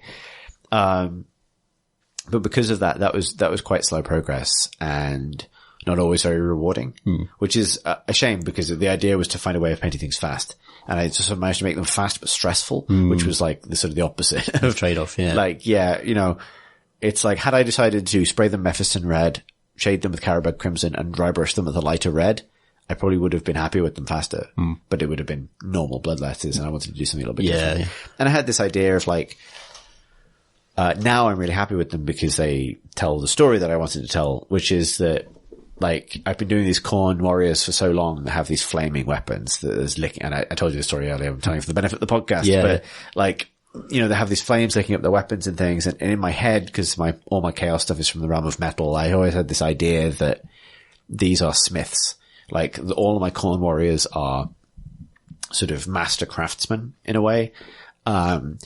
But that when they forge a weapon, the first tempering is when that steel is, tempered and it becomes a weapon. The second tempering is when they go out as these now corrupted kind of followers of Khorne for various reasons. Maybe they were once noble in their intentions, but now they're not. And they go out and temper that weapon a second time through slaughter, basically. And as they kind of conduct these kind of atrocious acts, that fire kind of grows as if they're still in the forge, like up the axe head or the sword hilt or whatever it is. And then eventually the fire kind of burns away the metal, leaving only like this kind of like raw red kind of bloody fury of Khorne. And at that point, these sort of ancient weapons. So I've done the bloodletter weapons with these kind of blood red blades, but with brass hilts that are covered in verdigris, like they have Nihilakh oxide, the blue, which helps with the contrast, but it's also like the idea that this is an ancient sword. Yeah. Those swords are then sort of like, sacred, and this flaming demon kind of grows around the sword to wield it. Yeah. And that is kind of the purpose of the sword, is because there's this bit in the Khorne book that actually fits this perfectly. I didn't realize this was going to then become part of the official lore, that every host of Khorne worshippers summons demons in a different way. Oh, cool. Like in some ways it's like, sometimes it'll be like a mass sacrifice, sometimes it's cannibalism or whatever. But mine are this idea that they forge these weapons and then the history of those weapons eventually like forges the demon to wield the weapon. Right. So I wanted the bloodletters to be like these sort of like spirits of forge fire, basically holding these like ultimate, like swords that are so bloody they've turned into blood, like into battle. Yeah. And like now it works, but the process of getting there has been a bit of a slog. The other thing that has really helped actually, and it's only been in the last couple of weeks, I think I've gotten over this slump. Like, you know, so I've done a bunch of stuff in that time. Like I did a Bloodmaster, which is the new Herald of Khorne model in the same style. Built him a base that I'm kind of happy with. Yeah. I made a pool out of milliput and then like a bubbling pool of blood that he's straddling. That was fun. But the other thing I did is, I bought some 3D printed terrain on a whim, from a place called Dark Fantastic Mills. And I've seen the same sculpts in multiple places. I think they're original to that site, but, I would want to check that. I'll definitely make sure I put the right links in the show notes, but I believe they're original to them. Either way, I'm really impressed with them. So this particular, site does 3D printed terrain that's themed to the different realms of Age of Sigmar's third party stuff. And it's priced equivalent to GW stuff. Like I got a bundle of essentially their Realm of Metal kits for about 60 quid. It was on a discount. Which basically gave me enough scattered terrain for a 4 foot by 4 foot table. We used some of it today. I haven't finished painting all of it, but interested to see what you made of it, Tom, actually, because I was really impressed with. Yeah, I loved it. I thought it was absolutely brilliant. There's something almost like alien about the shapes and the sculpts of these kind of metal constructions that are just like the way I describe it is like they're like Giant's Causeway, so they're sort of like, you know, rods of rock, but I've done them as sort of bending metal spires that are sort of jutting from the ground, and it's really helped tie that table more specifically to that realm. I also got like a curving realm gate kind of thing made of the same metal, but in a hoop. And I separately picked up a sort of fallen kind of star of chaos that's sort of half embedded in the ground. And, so this was the other thing that helped is painting that stuff. What I did is, it's nice it's spring at the moment. I'm lucky to have a conservatory with a table in it, which we played Warhammer in today, but, normally I just put cardboard down on top of it. And this is something I found really, really helpful, and to get out of that slump. And maybe this would be advice that might be helpful to other people. What I did was leave all I spent, you know, a Sunday afternoon last week, and I sprayed all the terrain I needed to spray, whatever color I needed to spray it. So it was ready basically to be painted. And I laid out all this cardboard and put it there, and then set out the paints and the brushes and things. And the great thing about terrain, I think specifically, there's many good things about terrain, but one of them is that, you really don't need to thin your paints with terrain. Don't worry about that. No one cares. Like, it's terrain. Yeah. Like, unless you're painting a few fiddly details, that's separate. But like, the bulk of it is just getting paint on a thing. Big brushes, you know? I mean, the same is true of, I think, speed painting in other formats. You probably don't need to thin your paints as much as you think you do, and a big brush will get you through far more quickly than agonizing with a small brush will. But what's been really helpful about that is like, I literally haven't bothered with a palette. I haven't bothered with, even a water pot in some cases. Like, all I've done is left the stuff out there and used the cardboard itself as the palette, you know, next to the pieces. And what that's meant is there's always something that you can do quickly. Like, having spoken about never having had an hour in some cases to do stuff, I've been in a situation where I go put the kettle on and then walk out of the kitchen and pick up a piece of terrain and just dry brush one bit of it, or put a wash down on it in a minute or 2 minutes, and spend 2 minutes doing that. And then go back later in the day, next time I have a cup of coffee, and put the kettle on, and then do a follow-up wash. I've been doing some blending and things on those metal things to give them a kind of chromatic look. Yes. Nice. And some of that stuff was done over the course of days, not because it takes ages, just because when you don't have a lot of time, that's something you can do really quickly. And taking out the sort of setup of painting, like the sort of setting it out and putting it back away again, and just having it out and just being able to pick something up and do something quickly has been really, really helpful. Because I think it gets you quickly to the point where you're pleased with something and it's done. And that's what keeps you coming back and doing another thing. So that's been really good. And it ended up being that in addition to managing to sort of rush a couple of new units over the line for our game today, it also meant that we had some new terrain to play with. Just been doing stuff, you know, been whacking Riser Rust on a huge Chaos Star for a bit.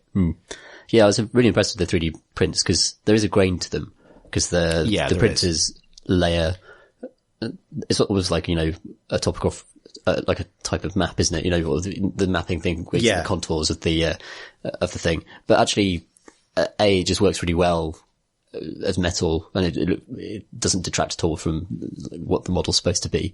And also, you just don't look at it that closely, really. That the grain just kind of fades off into the detail of the model. Yeah, you shouldn't be looking at terrain that closely, I don't think. You should be looking at the models, I think, ultimately. But it was really evocative, I thought, and created a really unusual battlefield that I particularly liked the kind of half moon realm gate type thing. Yeah, I like it as well. Really satisfying to look at, just proportionally. You get some sort of weird, 3D printed flash is weird because, essentially it's printed in sort of strands of plastic, basically, or whatever kind of resin it is.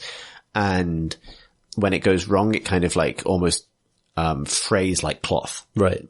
Almost like interesting string that's coming away. So there are places on that half moon where it was quite bad, it obviously not quite taken. But what I did was just plug those little bits up with pieces of slate and just covered it in rocks. Yeah, and because it's a piece of terrain, it doesn't matter. Yeah. I probably wouldn't ever 3D print a model, or something more precise. Yeah. But terrain, perfect. Right. Yeah, really liked it. Really. But yeah, that's how I've sort of ended up climbing out of that slump recently. And now I'm kind of excited to do more and keep cracking on with it. But I think, making it easy for yourself to just get something done is the best thing you can do. Yeah. Because it doesn't matter what it is, as long as you literally put some paint near something, you'll eventually. You've done some hobby and eventually it'll be finished. Yeah. Inevitably. Yeah. Yeah. I'd love to play more. That's the thing I'd love to find more time to do is get more games in. Yeah, it's always fun. I always forget how much I like playing Warhammer. So Which is funny, playing do a podcast about it. Yeah, it's true. Why don't we now travel back in time to earlier today when we talked about the game we played even earlier today? I always wonder how we end up not talking about the same things over and over again. Maybe we do. Maybe we do. Do you know who'll know? The listener. Let us know, folks. Bye for now. So, like Kartoth the Bloodhunger, we have momentarily travelled through time. Woo! It's the requisite noise. Is the opposite of that. In order to deliver a battle report that we're recording again before the main podcast, while we can still remember what the hell happened. Yeah, it was a good one. It was good. As usual. Yeah, so please bear in mind that Tom and I from this timeline don't have any idea what Tom and I from the subsequent timeline have already said. It's complicated. It is complicated. The way we do this. But necessary, because otherwise we would forget. So we just played a 1,000-point game of Age of Sigmar, using, I think a relatively familiar army for you, Tom. Yep. And a pretty new army for me, although it's stuff I've had for a while. So running my Blades of Khorne, 1,000 points of Blades of Khorne against 1,000 points of Stormcast in a newly sceneried realm of metal. Yeah, beautiful. I imagine in whatever past future we've already spoken about the scenery, but yeah. I'm committing myself now to having explained this in the future past. It's really good scenery. So we used the, open war cards to generate a scenario for this, which was kind of interesting for a bunch of, I really enjoyed the setup for this game because it ended up, and I think this is the best thing that can happen with various kinds of random setup, including rolling for terrain.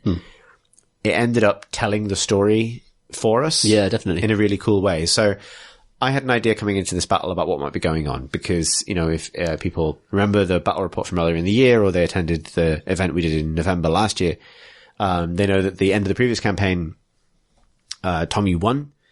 You honked the big honk. Yep. You dooted. It's destiny required. Yeah. You ate a Doom Diver and allowed you yes, that was really good. take control of all of the realm gates in this area of the realm of metal that all of our sort of campaigns have been set in. And so I was thinking about this in the intervening months, and I thought that it'd be a fun kind of setup for the campaign to sort of switch over to my forces of chaos trying to flee that landscape, or in this case, the forces of Khorne trying to corrupt the realm gates to bridge a gap to the realm of Khorne and just escape, basically, to go rampaging elsewhere, basically. And then what was great about this is the the scenario kind of set this up for us. So we ended up with a diagonal deployment across a terrain board that we'd already set up as kind of diagonal with a two new Realm Gate style features in either corner of the board, sort of opposing each other, big Chaos Star in one end and a kind of twisting arc of sort of Zinchian metal, newly kind of redeemed, I guess, by the magic of the big honk. Yeah, I think there's still lingering Chaos Forces, as always. It's not too long after that, right? So the Lore Hunters of Azir are on annihilation duty. They're basically sending people out to find pockets of chaos and eradicate them. But you're moving through like the strange warped ruins of the Zinchian civilization. Yeah, use the sort of those jutting sort of shards of metal, those kinds of like bendy giants causeways, place them as if they were sort of, like shoving up through ruins, through like ruined townscapes and things. So we had this sort of, the two realm gates separated by a band of town. And then the deployment card we drew defined a diagonal deployment, but also a 12-inch band between our two deployments that almost perfectly defined that town as well. So it was like, that was the no man's land, this sort of like little mini sort of fantasy urban environment.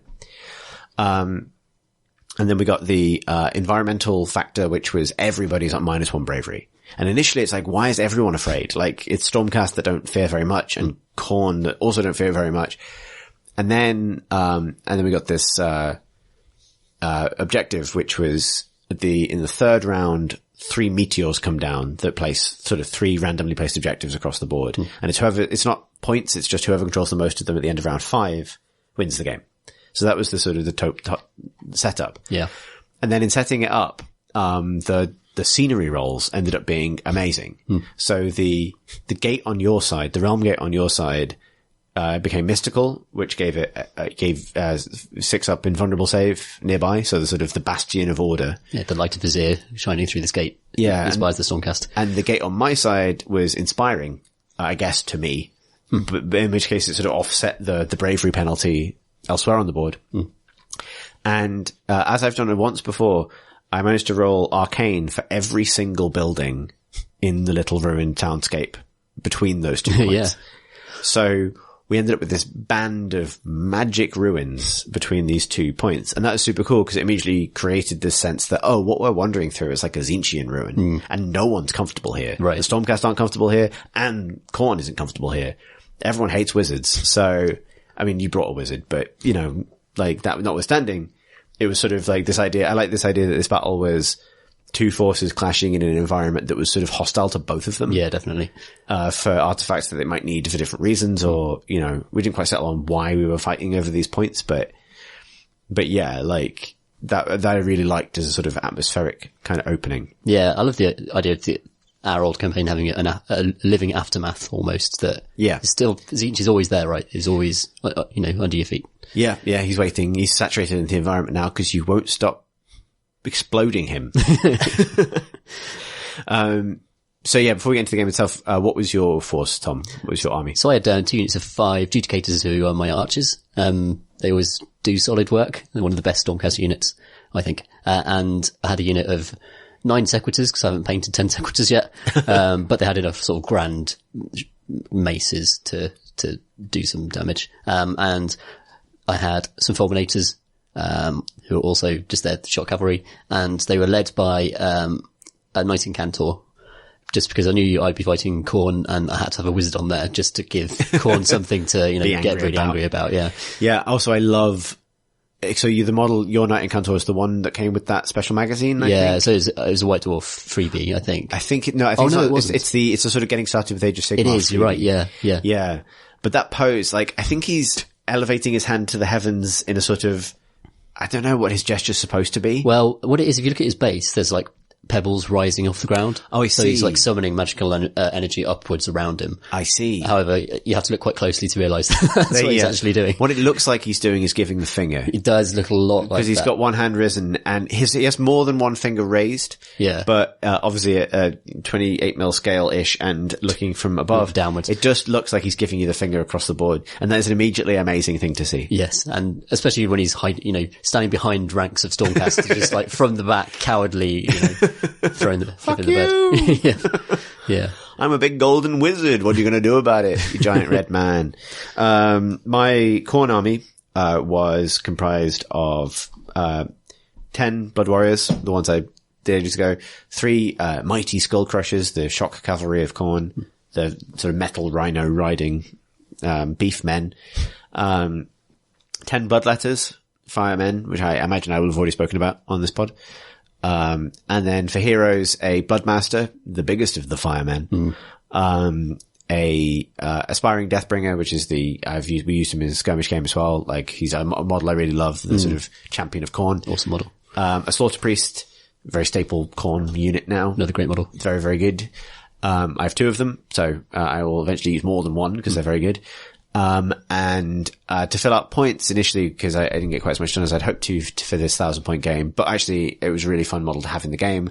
A Chaos Lord on Manticore with a Mark of Khorne. So, actually a Slaves to Darkness unit, but given that they can take a Mark of Khorne, a Khorne unit for these purposes, as a big monster. And I suppose we'll get onto this, but actually I think I think he's, of the, if we were returning to the Behemoths in 1,000-point games question, Manticores are one of the sort of more wholesome feeling Behemoths. Yeah. And it might simply be because they've got older rules, but, not, still 250 points, but not bedecked in nonsense, really. Just a kind of big heavy hitter, but with its own limitations. Yeah, it's like, I think the thing with the Behemoths in 1,000 points is that when it goes wrong is when they're the entire point of the army, and you've got something big with just some direwolves for battle line.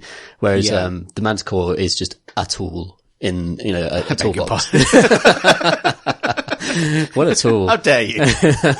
He's a tool in your toolbox. He's like a thing that has a specific job, but isn't like your whole army isn't built around that thing. Yeah, and he had a specific job in this as well, and it was interesting because it was like, and also at 250 points for a big unit, it's not that different to say a 240 point unit Fulminators. Yeah, sure. In terms of impact damage, at that point it's not quite so different. I think maybe, not to get off topic too much, but I think sometimes the issue with Behemoths is the special rules that surround them. You know what I mean? So it's more than just a big unit. Yeah. Right? Like, I could have taken there's nothing quite in that points threshold for Khorne specifically, but plenty of armies do have a big heavy hitter unit that costs 200 plus points. And I think the nicely balanced Behemoths are no different. It's just one model rather than 2 or 3 or whatever it is. Right. But yeah, so we should get into the game. So, I had more units than you did, principally because I had so many heroes. Yeah. Khorne, I think, is very dependent on the heroes. Like, there's a lot of synergies and a lot of, buffs. It's a very buff heavy army. So, you gave me the first turn because you finished deploying first. Yep. There's nothing much to say about the deployment. Like, I lined up kind of ready to sort of move out on both flanks because neither of us knew where the objectives were going to be. But with, I knew from the beginning that I wanted to stagger my advance somewhat. Like, ideally, I wanted to hit you with the Bloodletters and the Skull Crushers, have the Blood Warriors somewhere in the midfield, and the Manticore sort of skulking around, ready to respond. Yeah, right. Because I suppose the most important thing about your deployment was the Fulminators being in space. Yeah. So I almost had the similar idea of because Manticore is your most mobile unit. Can fly around and easily get to an objective. Of course, I can do that with my Fulminators. And now that the drops are guaranteed for Stormcast, you're not rolling that sort of 3 plus every turn. Is a valid strategy, really. Yeah, right.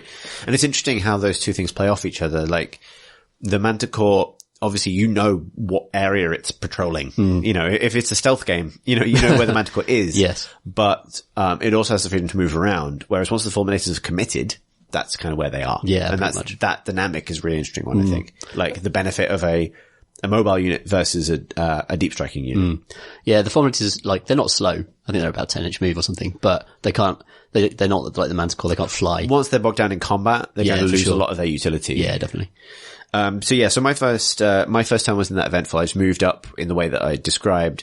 The funniest thing being the very first thing I did, and actually both of us enjoying me having an extremely short hero phase.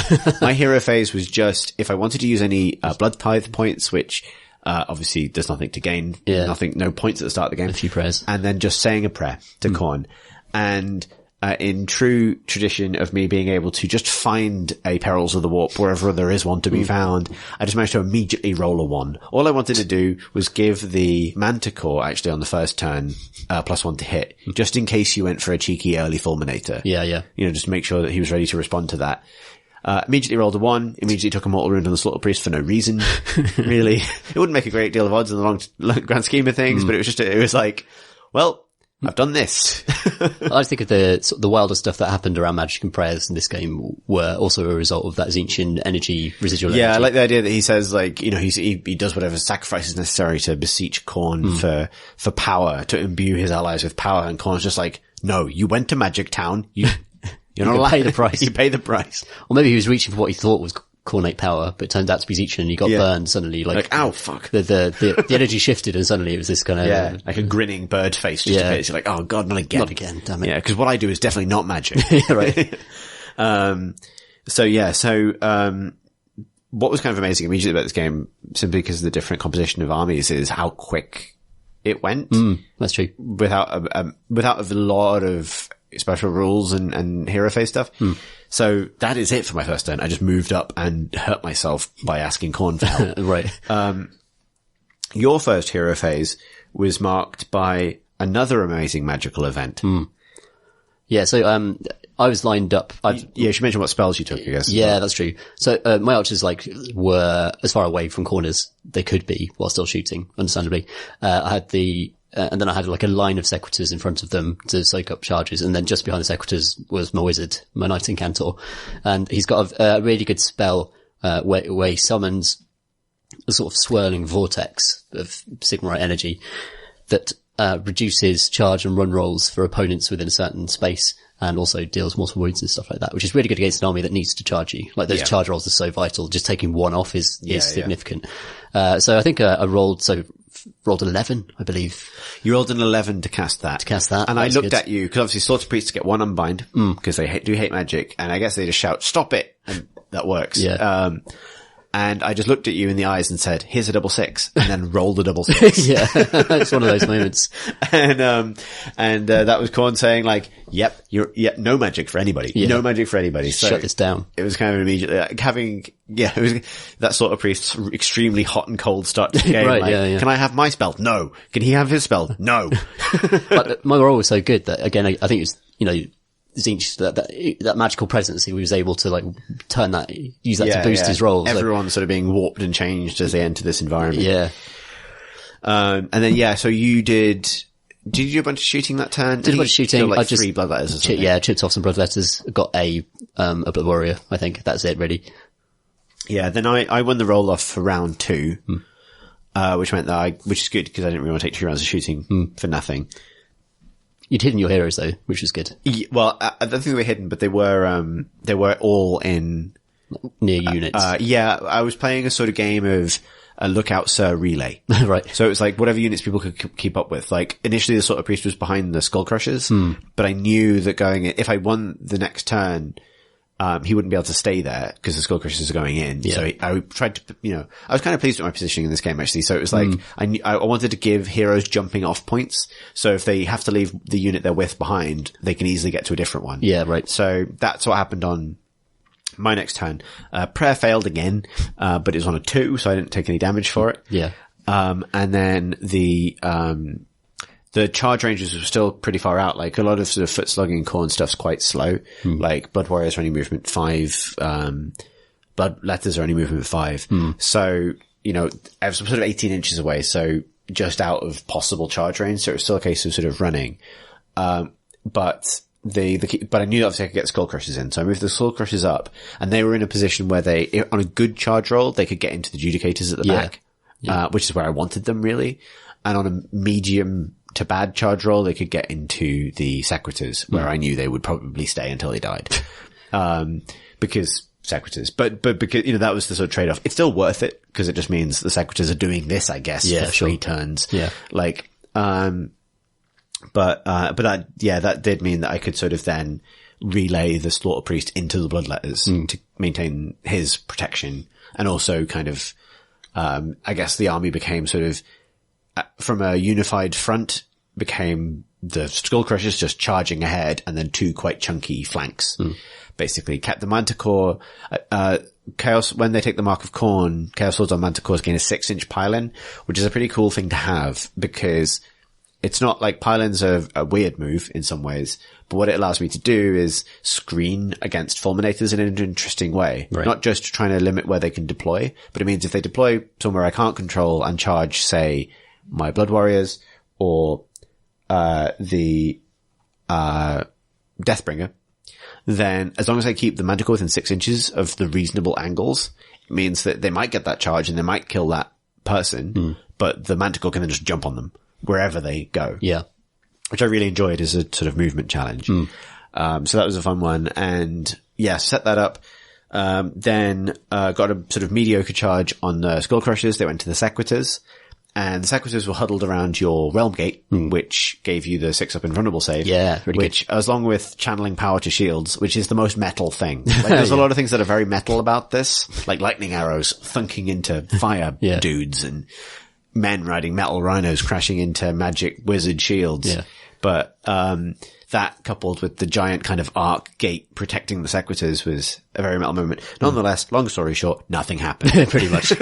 Yeah, that's what tends to happen when the Sequitors channel to shields. They get to reroll all of their failed even the save mortal rolls. wounds on the Skull Crusher charge is like 1 mortal wound. Yeah, and you don't worry about that too much. Yeah, no. So that was my second turn. Your third turn was mostly spent fighting back, I believe. Like we had basically 1 combat for a while. I was still like shooting the approaching army and then, I think I put power into the weapons that turn and managed to, I think I killed 1 boar. Maybe. I think, you took 1 of them down. Yeah. That turn. With the great maces, which are extremely good. No, actually that turn you only did, because this was your second turn, right?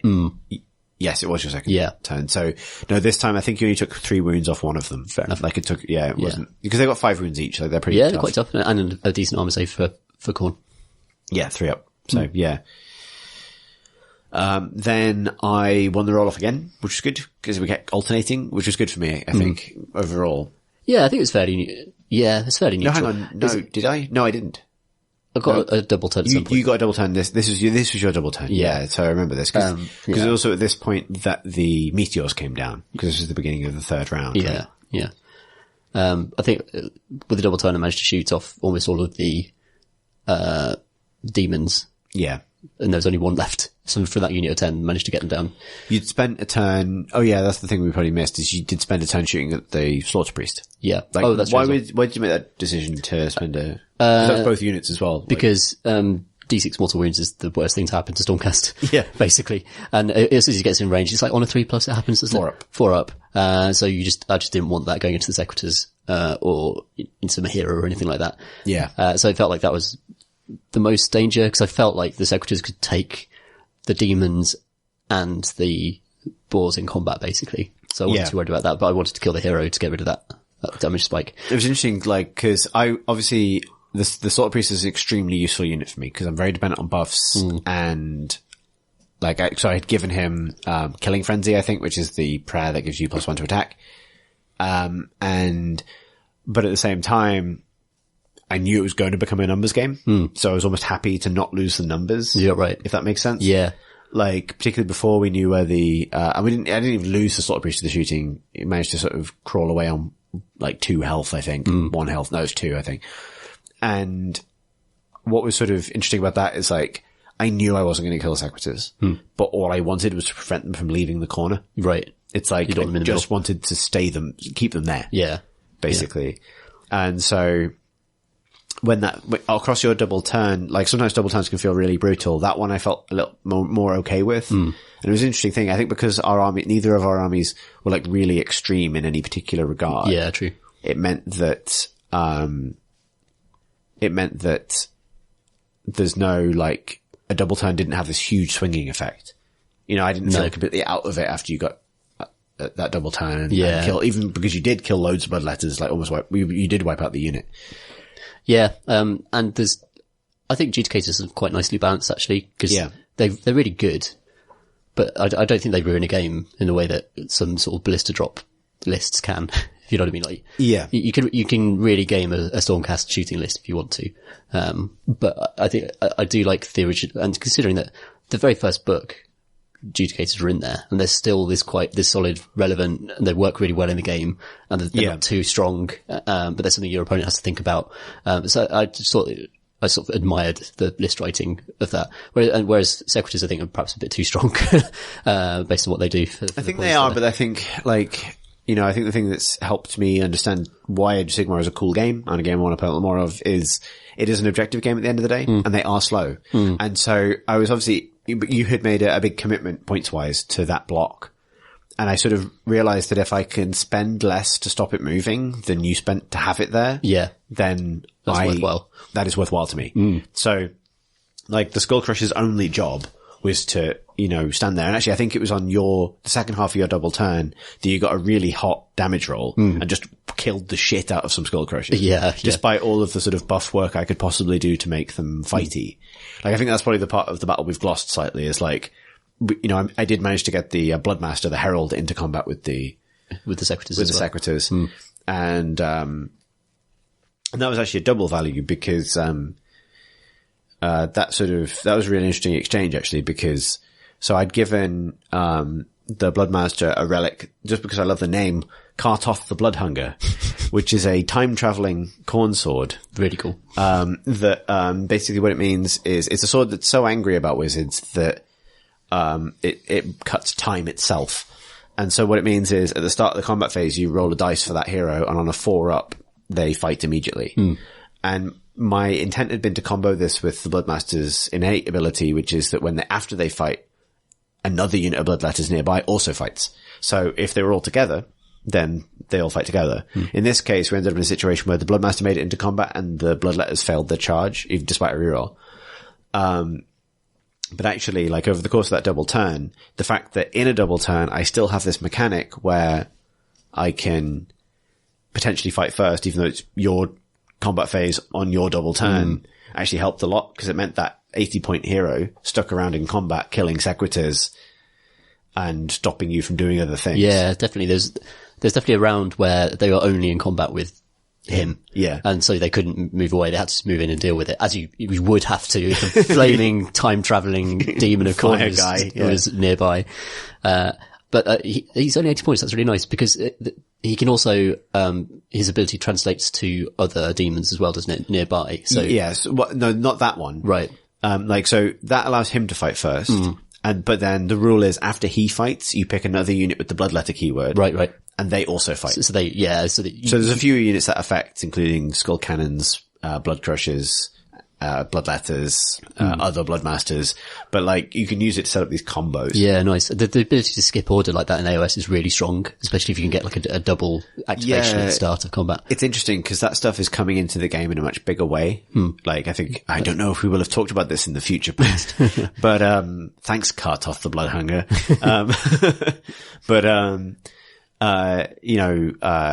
Flesh Eater Courts have that.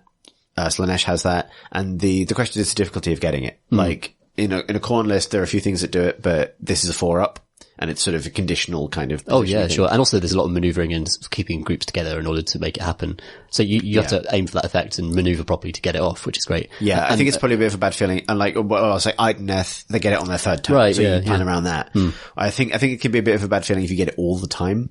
But that's something to be resolved, I guess. Yeah.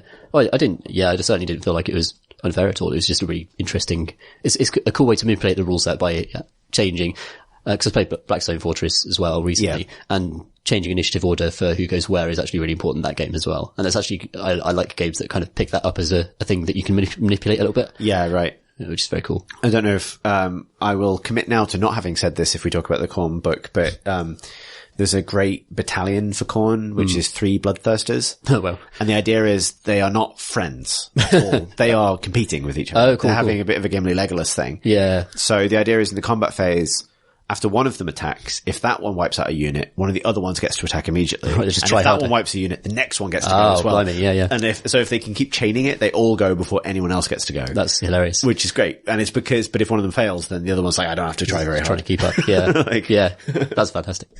So there's a lot of that in Khorne, but it's quite sort of like, It's, anyway, that's more of a rules talk, but I quite like how, that's embedded into the rules. It feels quite different to Iron Jaws, say, which is like a different way to take on the rampaging sort of warrior army, culture army. That's right? cool.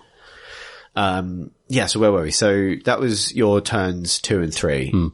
And then, I guess the meteors coming down is what really changed. yeah, the so sort of we ended up calculus. with an even spread on one side of the board. So we ended up with one in the middle, one on your left flank, deep in your territory, and one on my right flank, deep in my territory. Yeah.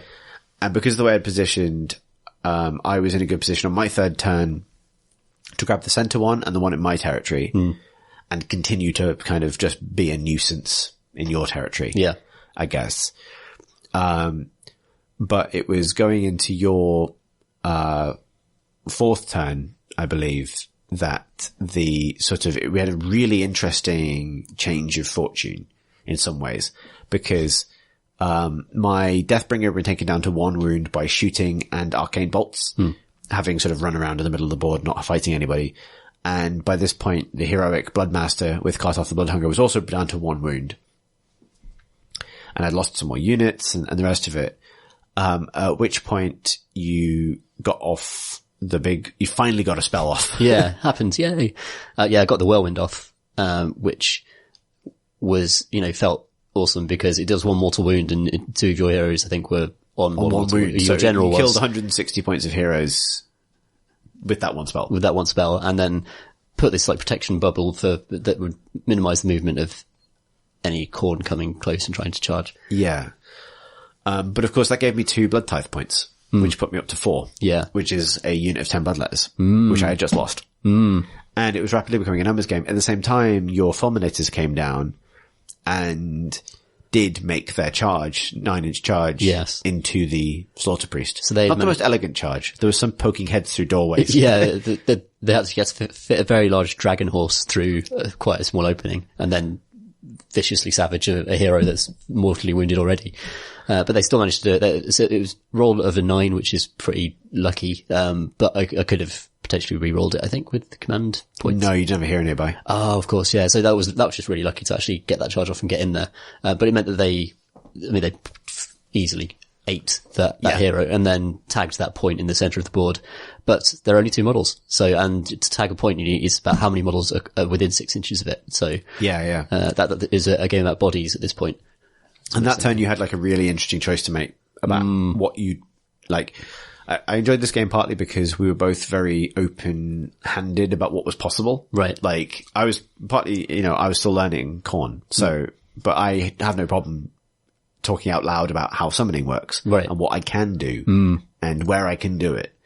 And so we were both able to make decisions, I think, with relatively complete information about what was possible.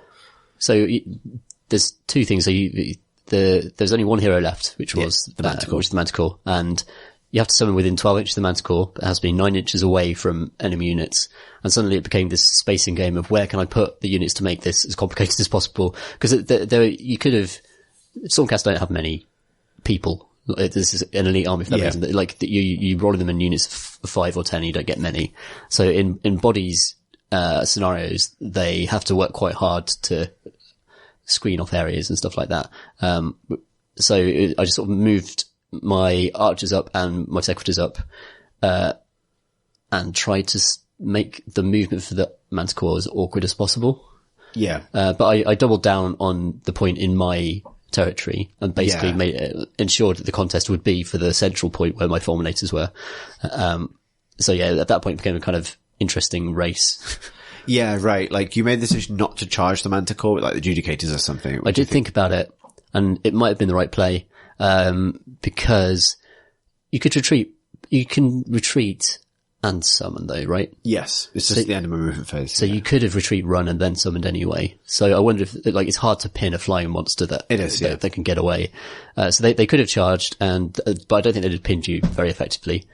And still had 2 full units of Judicators who can put out a lot of damage, and 2 living Fulminators who can also put out a lot of damage, and some Wandering Sequitors who are slow, but if they manage to get anywhere, they can also do some damage. So even if you summoned, I thought there's a chance I could kill the summon. Yeah, right. And then see what the board state ends up like. Right. Yeah. It was one of those great moments that happened in a war game where there wasn't a right decision. Right. It was just like, it's like, what is going to be the state that we have to resolve? Yeah. And I wanted to bet on the Fulminator's armor and hope that they could buy me time in the center. Rather than bet on the Judicators in the corner who would have gotten wiped out potentially by something. Yeah. So this brought us into my 4th turn. So the end of round 4. And like, I knew I had to kind of like really play for every possible advantage, basically, because if I can take that central objective off you, it's going to be very unlikely you get it back. Sure. Because of how deep in your own corner you were. And because of AOS 2's tag and keep it rule, that's which is very welcome. That's a really interesting dynamic then. So, my Blood Warriors had been committed to the corner to grab that objective. They had to turn around and go back the other way. But they couldn't run, they had to charge. And I had enough command points, partly through using earlier in the game 1 Blood Tithe point to get a command point, that I knew I had at least 1 spare charge reroll in the back, as long as I could keep them close to the Manticore. Yeah. And so that turn was all about positioning so that I ended up making for a rad photo that I imagine will be in the show notes, that like the Manticore kind of like perches on the side of a building near the Fulminators so that I could sort of project a full unit of 10 Bloodletters into my own backline. Yeah. 9 inches away from the Fulminators, which meant that just through one of those great sort of narrative game moments, the Bloodletters actually appeared right in front of the gate. Yeah. Which is almost like they're being projected forward through my realm gate. Yeah. And the Blood Warriors moved up in an awkward queue, like a 3 wide column at this point, but it's as close as they can get. But, the Bloodletter banner lets them reroll charges, and that meant I had a 3-inch charge for the Manticore, I had a charge with a baked in reroll for the Bloodletters, and I had a charge with a command point spare for the, Blood Warriors. Yeah. So it was a relatively reliable turn of charges. So making all 3 was great. Like the Bloodletters had a great charge roll. I think they rolled a 10 off the bat, so that was great. But I was fairly confident in that. Like it was like, it would have been quite unlucky to fail all of them at least, because like the Manticore's a 3-inch charge, etc. So yeah, I'd have to remember some GCSE maths to figure out what a roll of 9 twice, what the odds against that are. I'm going to say 50-50. Yeah. Who knows? I mean, but it was good. Yeah. But yeah, like I was still trying to set up for maximum. The game, right, is setting up for maximum chance of this happening. So I got the Bloodletters in a weird way, because I had to go around some terrain, so it had to form a bit of a horseshoe shape. But got them in, got the Blood Warriors in to an extent, and got the Manticore in. Made sure to leave a gap. I think it was mostly an exercise in not making mistakes like that, like leaving a big gap for the Manticore base to get in. Yeah. And then I fought with the Manticore first, because it gets worse as it takes wounds. And I was actually pretty impressed with it. Like, without any buffs, I got some decent rolls, I think. But without any buffs, it managed to kill a Fulminator by itself, from full health, which I think it also helps that, like, I know that my sort of, Fulminator kind of stress response whenever I see them is partly based on the fact that they usually have the Castellant buff. So it's like the healing and the save reroll. The Castellant, I mean, it's just a delicious combination. Of things that always works. Without that, they are a very good unit that can die. yeah, that's true. So they're still great. Yeah, so I quite like the idea of this Chaos Lord on a Manticore kind of descending on them. Yeah. Like lots of the damage was done by his sword, which is kind of rare, and then the rest was done by the Manticore. So it's like the sword comes down and then just gets savaged by the kind of claws. Yeah, the Dracoth tries to fight back, but it just succumbs to the Manticore's bites. It's a lot bigger. It is a lot bigger, yeah. So that was immediately a really great result, because obviously I've just halved their damage outpoint, and it's become a numbers game. It's become how much you can kill. Tom, how much can one Dracoth kill? Well, it's an interesting thing about Dracoths is that, they have 3 attacks. They're like 3+ to hit, 3+ to wound, rend 1, damage 1. Unless when you wound, you roll, 6. And at that point, it becomes D6 damage. Yeah. So what happened was I hit with both, with 2, 1 missed, and then I rolled to wound and rolled 2 6s. And then, I failed both saves. and then I rolled 10 damage. This is into the bloodletters. Into the bloodletters, a unit of 10, and they have 1 wound each. So the Dracoth ate the entire unit. It just like ate It's it. an incredible moment. Like I thought the game had swung there. Yeah, Because yeah. it was like all my blood tithe points, all the positioning was to bring those units and 10 bloodletters in. Yeah. Some of them are going to die, but they're demons, so they're bravery 10 -1 because of the twist card, but still, you know, and it was like, I can't even visualize how that Dracoth, because the rider didn't do anything. No, the Dracoth killed 10 bloodletters by itself. It just murdered them. And it was like, because of the way they were strung out, I just imagined it sort of inhaling, like, like a Hoover. It was just like a kind of washing machine where they just like moved into it and there's like this kind of spinning claws and Maybe like chain lightning or something. yeah, just like it rippled through them, and maybe use a kind of breath attack that took a load of them out. I forgot to use their breath attack. Yeah, but anyway, that's an absurd roll. To roll 2 6s into a 10 to get that damage. But it meant that the numbers game was alive now because, I mean, admittedly there's only one Dracoth, but if I could kill enough Blood Warriors and then maybe get someone in range of the point. Yeah, I was just thinking the breath attack wouldn't have made a difference because this was on my turn, Right. so you would only be able to use it during your turn at the end of after the end of the movement phase, in which case you would have killed the Slaughter Priest with it, in which case you wouldn't be able to get onto the objective in the first place. Yeah, I think there was a turn when they could have breathed into something, because they were engaged for 2 rounds of combat, That's true. but it wouldn't have done very much really. Yeah, I knew. Yeah. It's all good. Yeah, anyway, but yeah, no, sometimes you just eat 10 blood letters. ate 10 blood letters and felt good about it. Pretty amazing. Yeah. But then took a bunch of wounds from Blood Warriors who actually showed up and did something for once. Yeah, they were good. Yeah, the other really vital thing about taking out that one Dracoth was that they were actually blocking the point.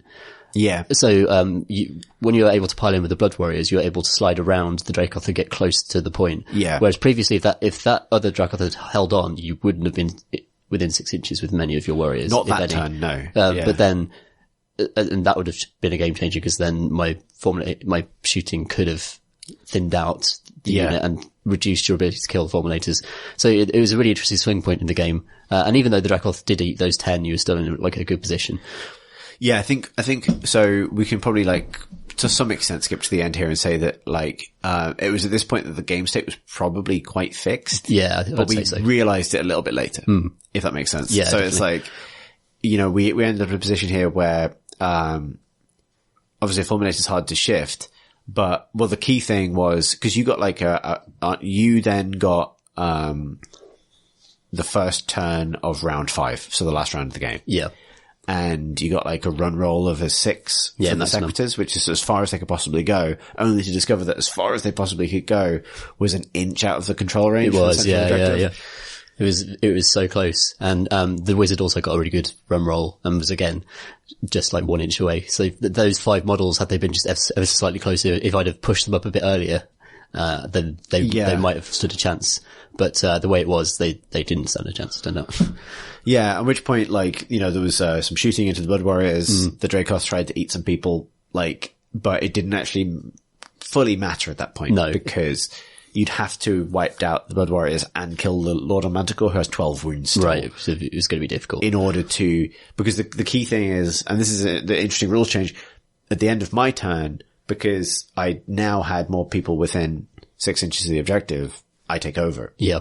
So you have to take it, it's not just a question of you have to still be there. You have to take it off me, which means outnumbering Yeah. me. So I've got to move someone onto the point, Yeah. and the Stormcasts are just too slow for that. Yeah, Without right. something like the Relic to the Lightning Chariot or something like that to zoom. Yeah, someone so over. this is an interesting thing. Like actually before we were playing this morning, the morning we were recording this, I was watching the South Coast GT and, one of the players on the commentary desk who's sort of top tier AOS player, Russ Field, was talking about how the Vexilla banner is one of the secret best things the Stormcast have. Get that teleport right. Because of the teleport. Yeah, it's really good. And it's, because, you know, coming down from space is great and relic stuff is good, but being able to do it again is better. And so that was a really interesting thought, I think. Yeah, But, definitely. Yeah. And it would have been a totally different end game. Yeah. With that type of power on the field. Movement in AOS is so strong. Having stuff that can fly and move fast or come down from space is really, really good, which is another great thing because the pointing of the War Scrolls is, as we were alluding to earlier just isn't about the raw damage output a lot of the time. Like, you got to factor in what they can do to actually win games. Yeah, right. Which is a sign of a really cool war game, I think. Yeah, I really like this game. So to obviously, to be clear about it, that meant that so we sort of called it at that point. I didn't play my 5th round because there was literally no way I could lose at that point. Yeah. And I think it was this was a really good game because it was, I think, pretty satisfying for both of us. Yeah, it was close. It came down to decisions close to the end, but also both of us were playing plans forward constantly. It's really easy to look back with hindsight and say that, oh, this plan worked. And it's never that simple. Right. But I knew that pinning you in the corner was going to be the key to, was your biggest weakness. If you know what I mean? The weakness of the force you'd taken was mobility. Slow. Yeah. So it's it doesn't matter how many units I have to commit to doing it. If I can keep you in the corner and have enough left to, you can spread across the board to go get more objectives, I will ultimately win. Yeah. And summoning is a really good type of mobility as well for that objective capture. Right. So, yeah, you could have moved that Manticore. The range of, you had this great range of ability to put down 10 models at one point that was very powerful in the scenario play. Yeah, I think chaos, because for chaos summoning always, regardless of which god it is, it always requires either the terrain piece that is unique to that army or a hero. Because of that, and the question about the extreme value of those terrain pieces notwithstanding, because of that, I think something like the Chaos Lord or Manticore actually gains extra value because, it's easy for me to load up on, fun 80-point heroes. But when you've got 2 units of 5 Judicators, as we've seen many times before, they just get shot in the head. Picked off one by one. Whereas that Manticore becomes almost a bit of a safety net. Yeah. The temptation is to see it as this beat stick that I'm going to throw at you. But I think a lot of winning this game came down to keeping the Manticore back and knowing that eventually the scary Fulminators are coming down from space. I have something scarier that is also going to have this extra benefit of acting as a spawn beacon. Yeah. For backup. Which is really cool. It's a really cool mental image as well, the way, he flew over, perched on that piece of terrain. Then obviously the Chaos Lord just kind of did an incantation and these, bloodlets burst forth from the portal and just, charged, screaming. And then it got eaten by, it was so cool. There's a great photo, picture we took of all of your forces surrounding my Fulminators, which, by the way, which does happen in every single game. Right. Because that's what it takes to kill them. Yeah, exactly. And they're just they're a big kill this beacon. And maybe if as a smarter player, I could use the threat of the Fulminators to kind of move my opponent's forces around using their threat rather than using them as a beat stick to win the game on their own, if you know what I mean. They're very, very good in 1,000 points as well. A charge with Fulminators can wipe out a unit. And even if they don't charge, Dracoth go ham. Yeah, sometimes demons go by. Yeah. So they're an interesting unit. Yeah, I think also it was interesting the dynamic between you having fewer, more powerful units and me having just more stuff. Yeah. Because it meant that I could be shifting the pieces around a bit because I was sort of ready for the Dracoths. There was no turn where I was if they come down now, I'm fucked. You know what I mean? Yeah, it was very much But I think it's because you'd screened really well and had a nice spacing of stuff across the board. Years of playing against Fulminators will teach you to do that. Yeah, exactly. But that's a really important part of the game. Yeah. Threat bubbles around characters, where things can come onto the board. You can control that really well. There was a point, obviously a lot earlier in the game, where the Deathbringer failed discharge and I had the option to command point reroll it. And the reason I didn't was because there was value in him being where he was. And that was because he was sort of in the middle of no man's land, but he was also projecting this 9-inch no thank you bubble. I was hang on, that's actually just as useful as him being in combat. If he gets into combat with the Secretars, he gets to use his cool axes, which I hadn't used at all. I didn't use at all in this game. All he did was run around and use his buff once. But I really like those considerations. It was really, it's really fun with this game. It's really, it's good sort of brain food, isn't it? There's a really nice aspect to it. Whereas I haven't played many games of 40k, but there's lots of just stacking shooting on things. Yeah. And I actually I prefer the kind of spatial control stuff, especially when the board looks rad and you've got all this awesome terrain and we've talked about how you're kind of creating a evolving diorama as you kind of play through a game. And you really get that sense. Yeah. I see it like a movie set. Yeah, exactly. But you really get that sense when stuff's moving into position. So that Chaos Lord and the Manticore kind of holding as his minions did his bidding is a really cool image in and of itself. He doesn't have to be kicking ass all the time. And I've got some ideas about that Chaos Lord of Manticore and I kind of know where that sort of stuff is going. And he dabbles. Right. He's dabbling in the dark, in various forms of worship. He is ultimately a kind of a part of a different force in this fiction that is sort of coalescing in my mind. Cool. And so his allegiance to Khorne is convenient to some extent. And so the notion that he is not the one charging forward is also in character. Like the rest of them are bloodbound. They have one direction. They're all in. It's forwards. Yeah. He is more calculating. And so, that's sort of like a kind of fun sort of, dynamic to then manifest on the board as well. Yeah. Super cool. And that model's still amazing. Like, it's an old model, but it's brilliant. I really love it. Yeah, I really like it as well. Really dynamic. Fun to paint as well. Sweet. I've got another one that I'm going to do. Yeah. Awesome.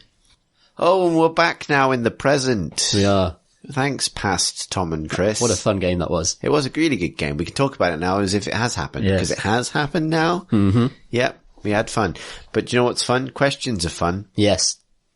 First question comes from 23 for 23 question champion Pete Fienia from Discord, who writes, "Hi, Thurston and Senior." Not a lot of effort into a title pun there. Yeah. They are actual names. There's no mandatory pun requirement, but nonetheless, it's a low bar. This time's question is, following the recent Role Models Rollout 4, which is our community event series, which has now reached its 4th event, I've been thinking a lot about games that involve more than 2 players. Preferences seem to be divided into several camps, including don't ever do them, big games are great, or come up with some other system to make it work.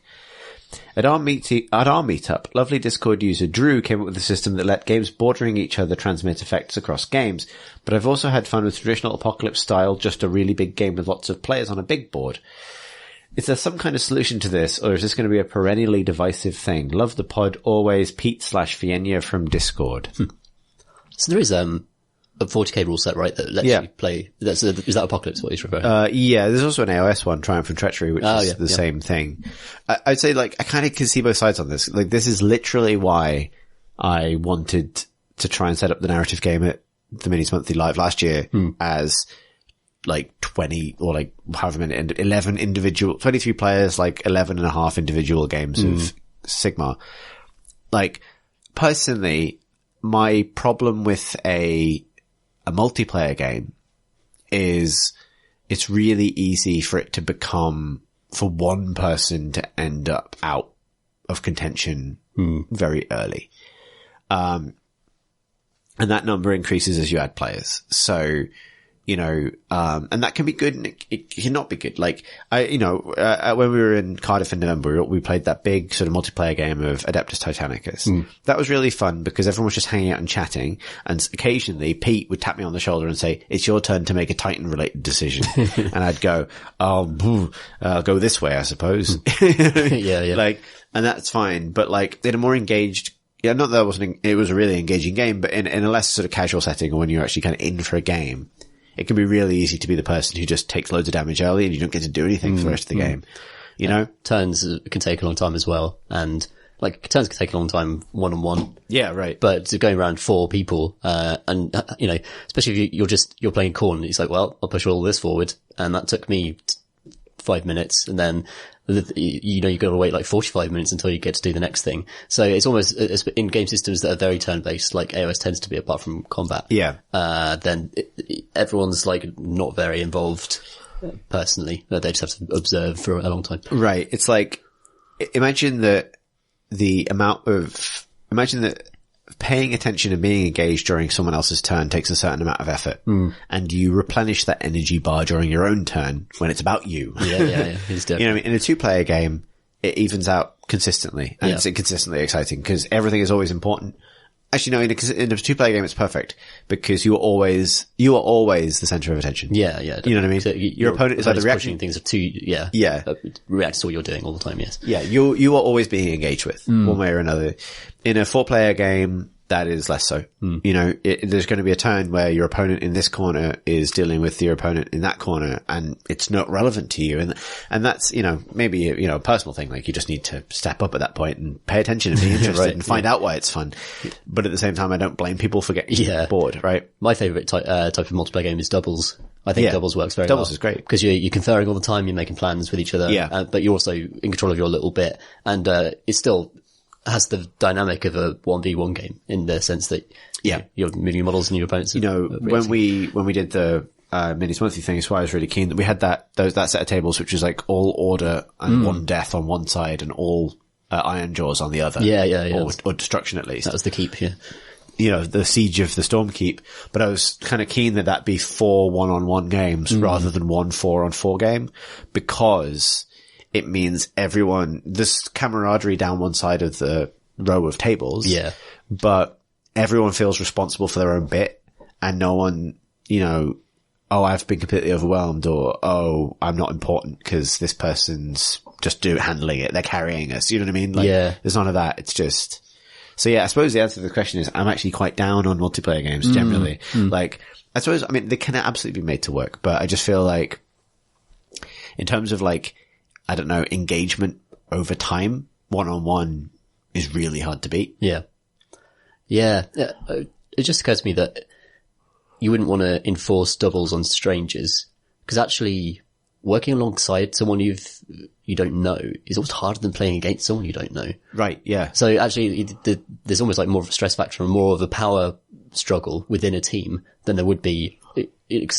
The context of you just playing another person, it's a competitive game, so all the rules are in place and, you know, you're supposed to be competitive. But, Discord within a team is a kind of unmoderated, kind of version of that that's potentially much worse. I feel like, what makes for a good game or good war game is not just both players being on the same, so the quality of a war game is how well everyone at the table is getting along. It doesn't matter if they're on the same side. It doesn't matter if they're opponents. It doesn't matter if everyone is against everybody else. It's a free for all.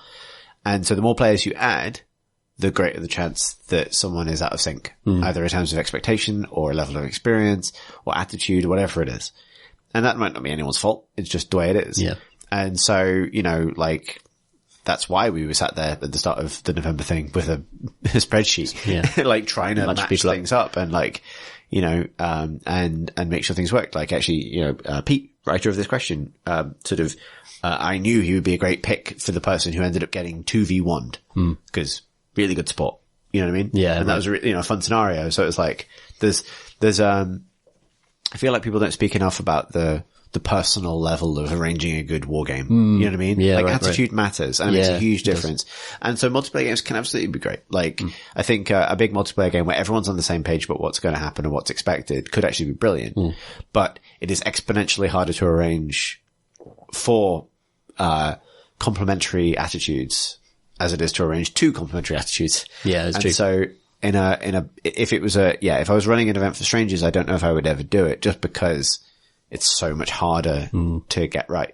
And obviously every tournament organizer every event organizer takes a different attitude to this. With the Minis Monthly stuff we were able to do, because the community is so great, to somewhat, trust that things would figure themselves out. Yeah, right. If we were running a big ticketed event for hundreds of people, I don't know how we handle that. I think you do what everyone else does, which is just hold their hands up and put out a code of conduct and say, you guys are responsible for making sure these attitudes match up. Yeah. But, I feel like that becomes even harder to do in a case where you're throwing lots of people together. Yeah. But yeah, it's an interesting question. It's a good question. And it's good to shine a light on, I think, what the most important aspect of that was something I wanted to talk about when we can get to that, like the code of conduct idea. Idea that actually the key to a war games being fun is just how you behave more than what you do or army you have or how overpowered or not it is. It's just how good are you at having fun with another human? Yeah, for sure. Right. Yeah. Next question comes from Kingsley. Dear Chris and Tom, the big old crab man woman bull scorpion has me lusting for a decadent Slaneshi army. Are there any individual models on their own get you yearning to collect a particular force? Cheers, Kingsley. Well, I have to say I've also been bitten by the crab. You have been bitten by the crab. There's some Ideneth models that might do it for me. Yeah, same actually. Because I've got an idea for like a purple and gold silk kind of colour scheme for them that is like very, very different to what their fantasy is really. But I just think, really want to paint that. I want to paint just a unit of Namati thralls or something like that. And a couple of the heroes. The mage, the woman who's blind or her eyes are closed and she's like striding forward with The Tiecaster. Yeah, that's a fantastic one-off model that I might paint. But then, you buy one and you're like, well, also I like the octopus. I like that octopus as well. Before you know it, you've got a little Vorceweidner. Yeah. That's how it happens. That's how they get you. Yeah. I feel this way about a lot of the new Gene Stealer Cult stuff. Oh, I really love show. I don't know, oh God, I've forgotten what they're called. It's not the Jackal. It's the sniper lady on bike. Yeah. It's like, oh man, I love that image. I love that fantasy. Yeah. Mad Max thing is great. That pose is straight from Akira as well. Yeah, it is. Kind of does it when he tries to one-shot Tetsuo, doesn't he? Yeah, With yeah, laser right. cannon. Yeah, that's right. Yes, right. And it's like, I almost painted that for a painting competition recently. I don't own it. You almost bought it just with no intention of having it used to the that's scores. a really cool model. But I really like that. Like that's the sort of the complete aside to my other 40k interests that I may end up doing just because I really like that one model. Basically. Yeah. I like their whole deal though, the whole sort of 80s, 2000 AD armor padding and that kind of stuff. It's really fun. I like the Gene Stealer Cults a lot. Yeah, I think it's a really great range. Well, that's a good question. We knew the answer to immediately. Oh, yeah. So rarely happens. Kyle writes, due to what I assume was a throwaway joke 30 years ago, the Imperium of Man speaks Gothic while patrolling the Gothic sector with a battle fleet of Gothic cathedrals. What other artistic movements would you like to see the Imperium adopt? Bauhaus Space Marines, anybody? Impressionistic Adeptus Mechanicus. Thanks for allowing me to vicariously experience the hobby without requiring money, time and space I can no longer afford. Kyle. Art Nouveau Emperor's Children for me. I love those leafy spiraling metallic nice cast iron structures. That'd be nice. Yeah, I can see that. I think it's an interesting one because like it's old cubist it's necrons. so, it's like, yeah. They're just boxes, metal boxes. It's the notion that like you'd ever have like, I don't know, like some, the Imperium ever arrives on a planet that was never fully kind of incorporated during the Great Crusade only to discover like brutalism. What the hell is this? It's a cube. This is definitely heresy of some description. Yeah, exactly. Concrete doesn't age well. Do you know what ages well? Cathedrals. There's not even one skull cherub on this. Exactly. The Emperor hates it. Yeah. Oh man, I love the notion that we go through however many thousands of years of subsequent art and like, do you know what was great? The 14th century. Yeah, right. Yeah. What's the hardest shit to build? Exactly. It's this. It's a kind of peculiar decadence to it. It expresses the sort of waste of the Imperium as much as anything to decorate it, which is like, it's like the Imperium is interesting because it is sort of a giant machine that doesn't run very well at all. It is laced with bureaucracy. As much as like Space Marines hate the bureaucracy of terror and stuff, nonetheless, the bureaucrats run everything and it's massively corrupt throughout the whole system. And, the way that expresses itself is in just the most outrageous architecture. Yeah, right. It's like, you don't just build a tower block. You build the most ornate tower block. You know, it's always hard to tell how much this stuff is sort of incidental and how much is deliberate, but like, I think part of it is that it's kind of like the art style speaks to like what happens when you have a surplus of people, but nothing else. Right. It's like, you know what I mean? It's like you can, the endless filigree and baroque kind of sculpturing of the far future is like the opposite of most fantasies of the future. Like the Star Trek future is we replicate everything. So everything is smooth and clean and machine designed and kind of beautiful and like Apple Store like if you're J.J. Abrams. And you know what I mean? There's and it follows on what we would expect the future to look like. But, the future where we got scared of all the robots, but we have lots of people, so we just make them draw skulls and everything. Yeah. Looks like this. Especially because human labor has no value in the 41st millennium. Yeah, right. So, the idea that something handcrafted would be more expensive or, somehow more worthy than something that was churned out by a machine doesn't really exist. So you might as well get the labor to do it. Well, so yeah, it's like art that, and we should not say this is true of Gothic art necessarily, but it's like art and architecture that doesn't really value or esteem human experience at all. Yeah. It's like it's about God or it's about God's very big sons. Yes, yeah. It's very good. His 20 massive boys. 18 really. Lots of beautiful statues. the same. Yeah. I'm trying to think if there are any, good comedy art art styles to stick in there, but I'm not sure there really are. Like, at the moment you go into sort of a surrealist territory or, or you get Liberty Modernist, then that's heresy. That's very clearly heresy. Exactly, yeah. You don't want to see like a German expressionist, iron hands. No, you don't. No one wants to see that. Doesn't make any sense at all. Jazz hands. Next up, Wambadger writes, it's Easter time and Slanesh has demanded all within the mortal realms bring it an Easter egg. Failure to produce one will be punished by being turned into a musical instrument. The best egg will be rewarded with your own demonic steed. What egg do you give it? That's from Wambadger. What types of egg are there to give a thing? To give Slanesh. What kind of Easter egg do you give Slanesh? An Easter egg? Like, what type of Easter egg? Well, it would have to be what's the most excessive Easter egg. Yeah, okay, right. I think the gift would be me eating, 45 Easter eggs. No, hang on, it has to be a multiple of 6. Let's say, I don't know, I eat 66 Easter eggs and go and pass out. That's probably the ultimate gift you could give Slanesh. Yeah, I think I'd be tempted to craft the one Easter egg that would do it. Some perfect break open reality is so like it would be a kind of gold leaf white chocolate filled with raspberry jam, and then you stick your head inside it and eat it, die. Then die, and Slanesh welcomes you into his arms.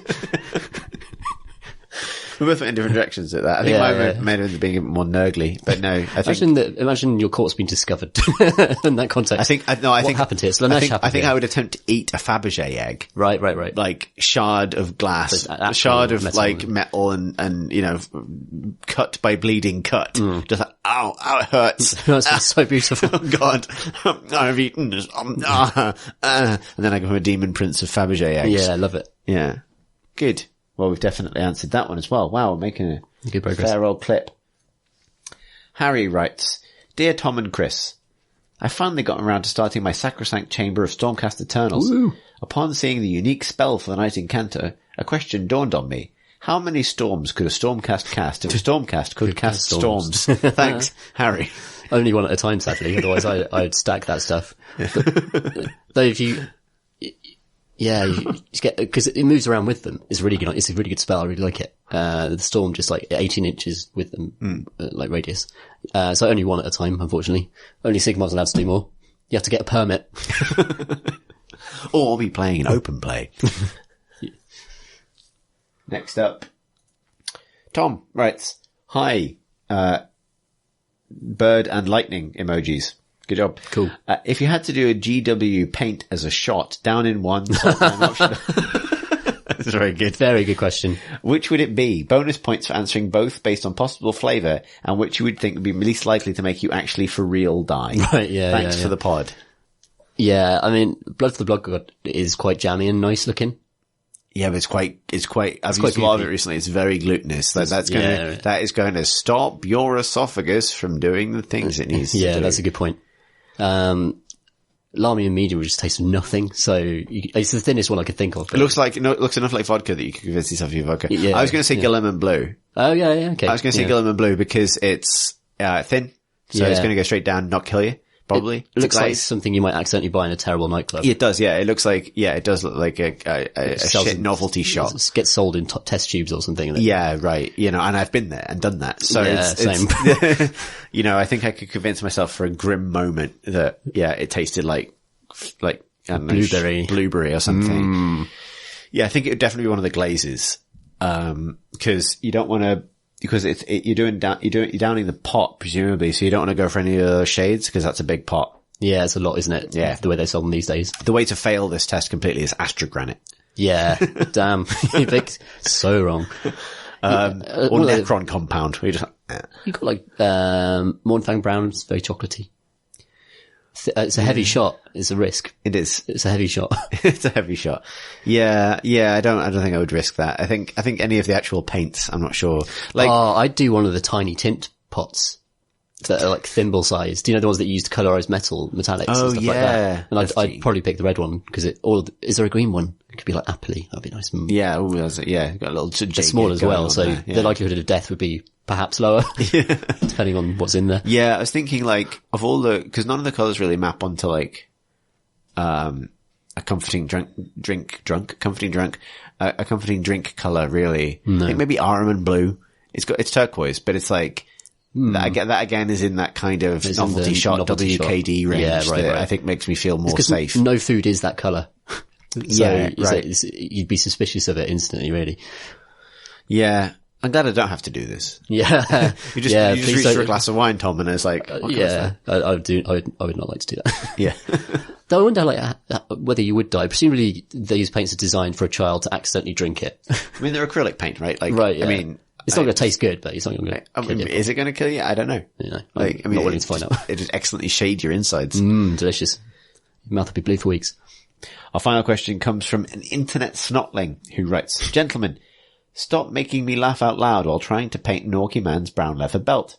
On an unrelated note, have you found any reliable ways of removing misplaced paint during the painting process? I'm currently using small bits of kitchen tissue and it's not terribly accurate.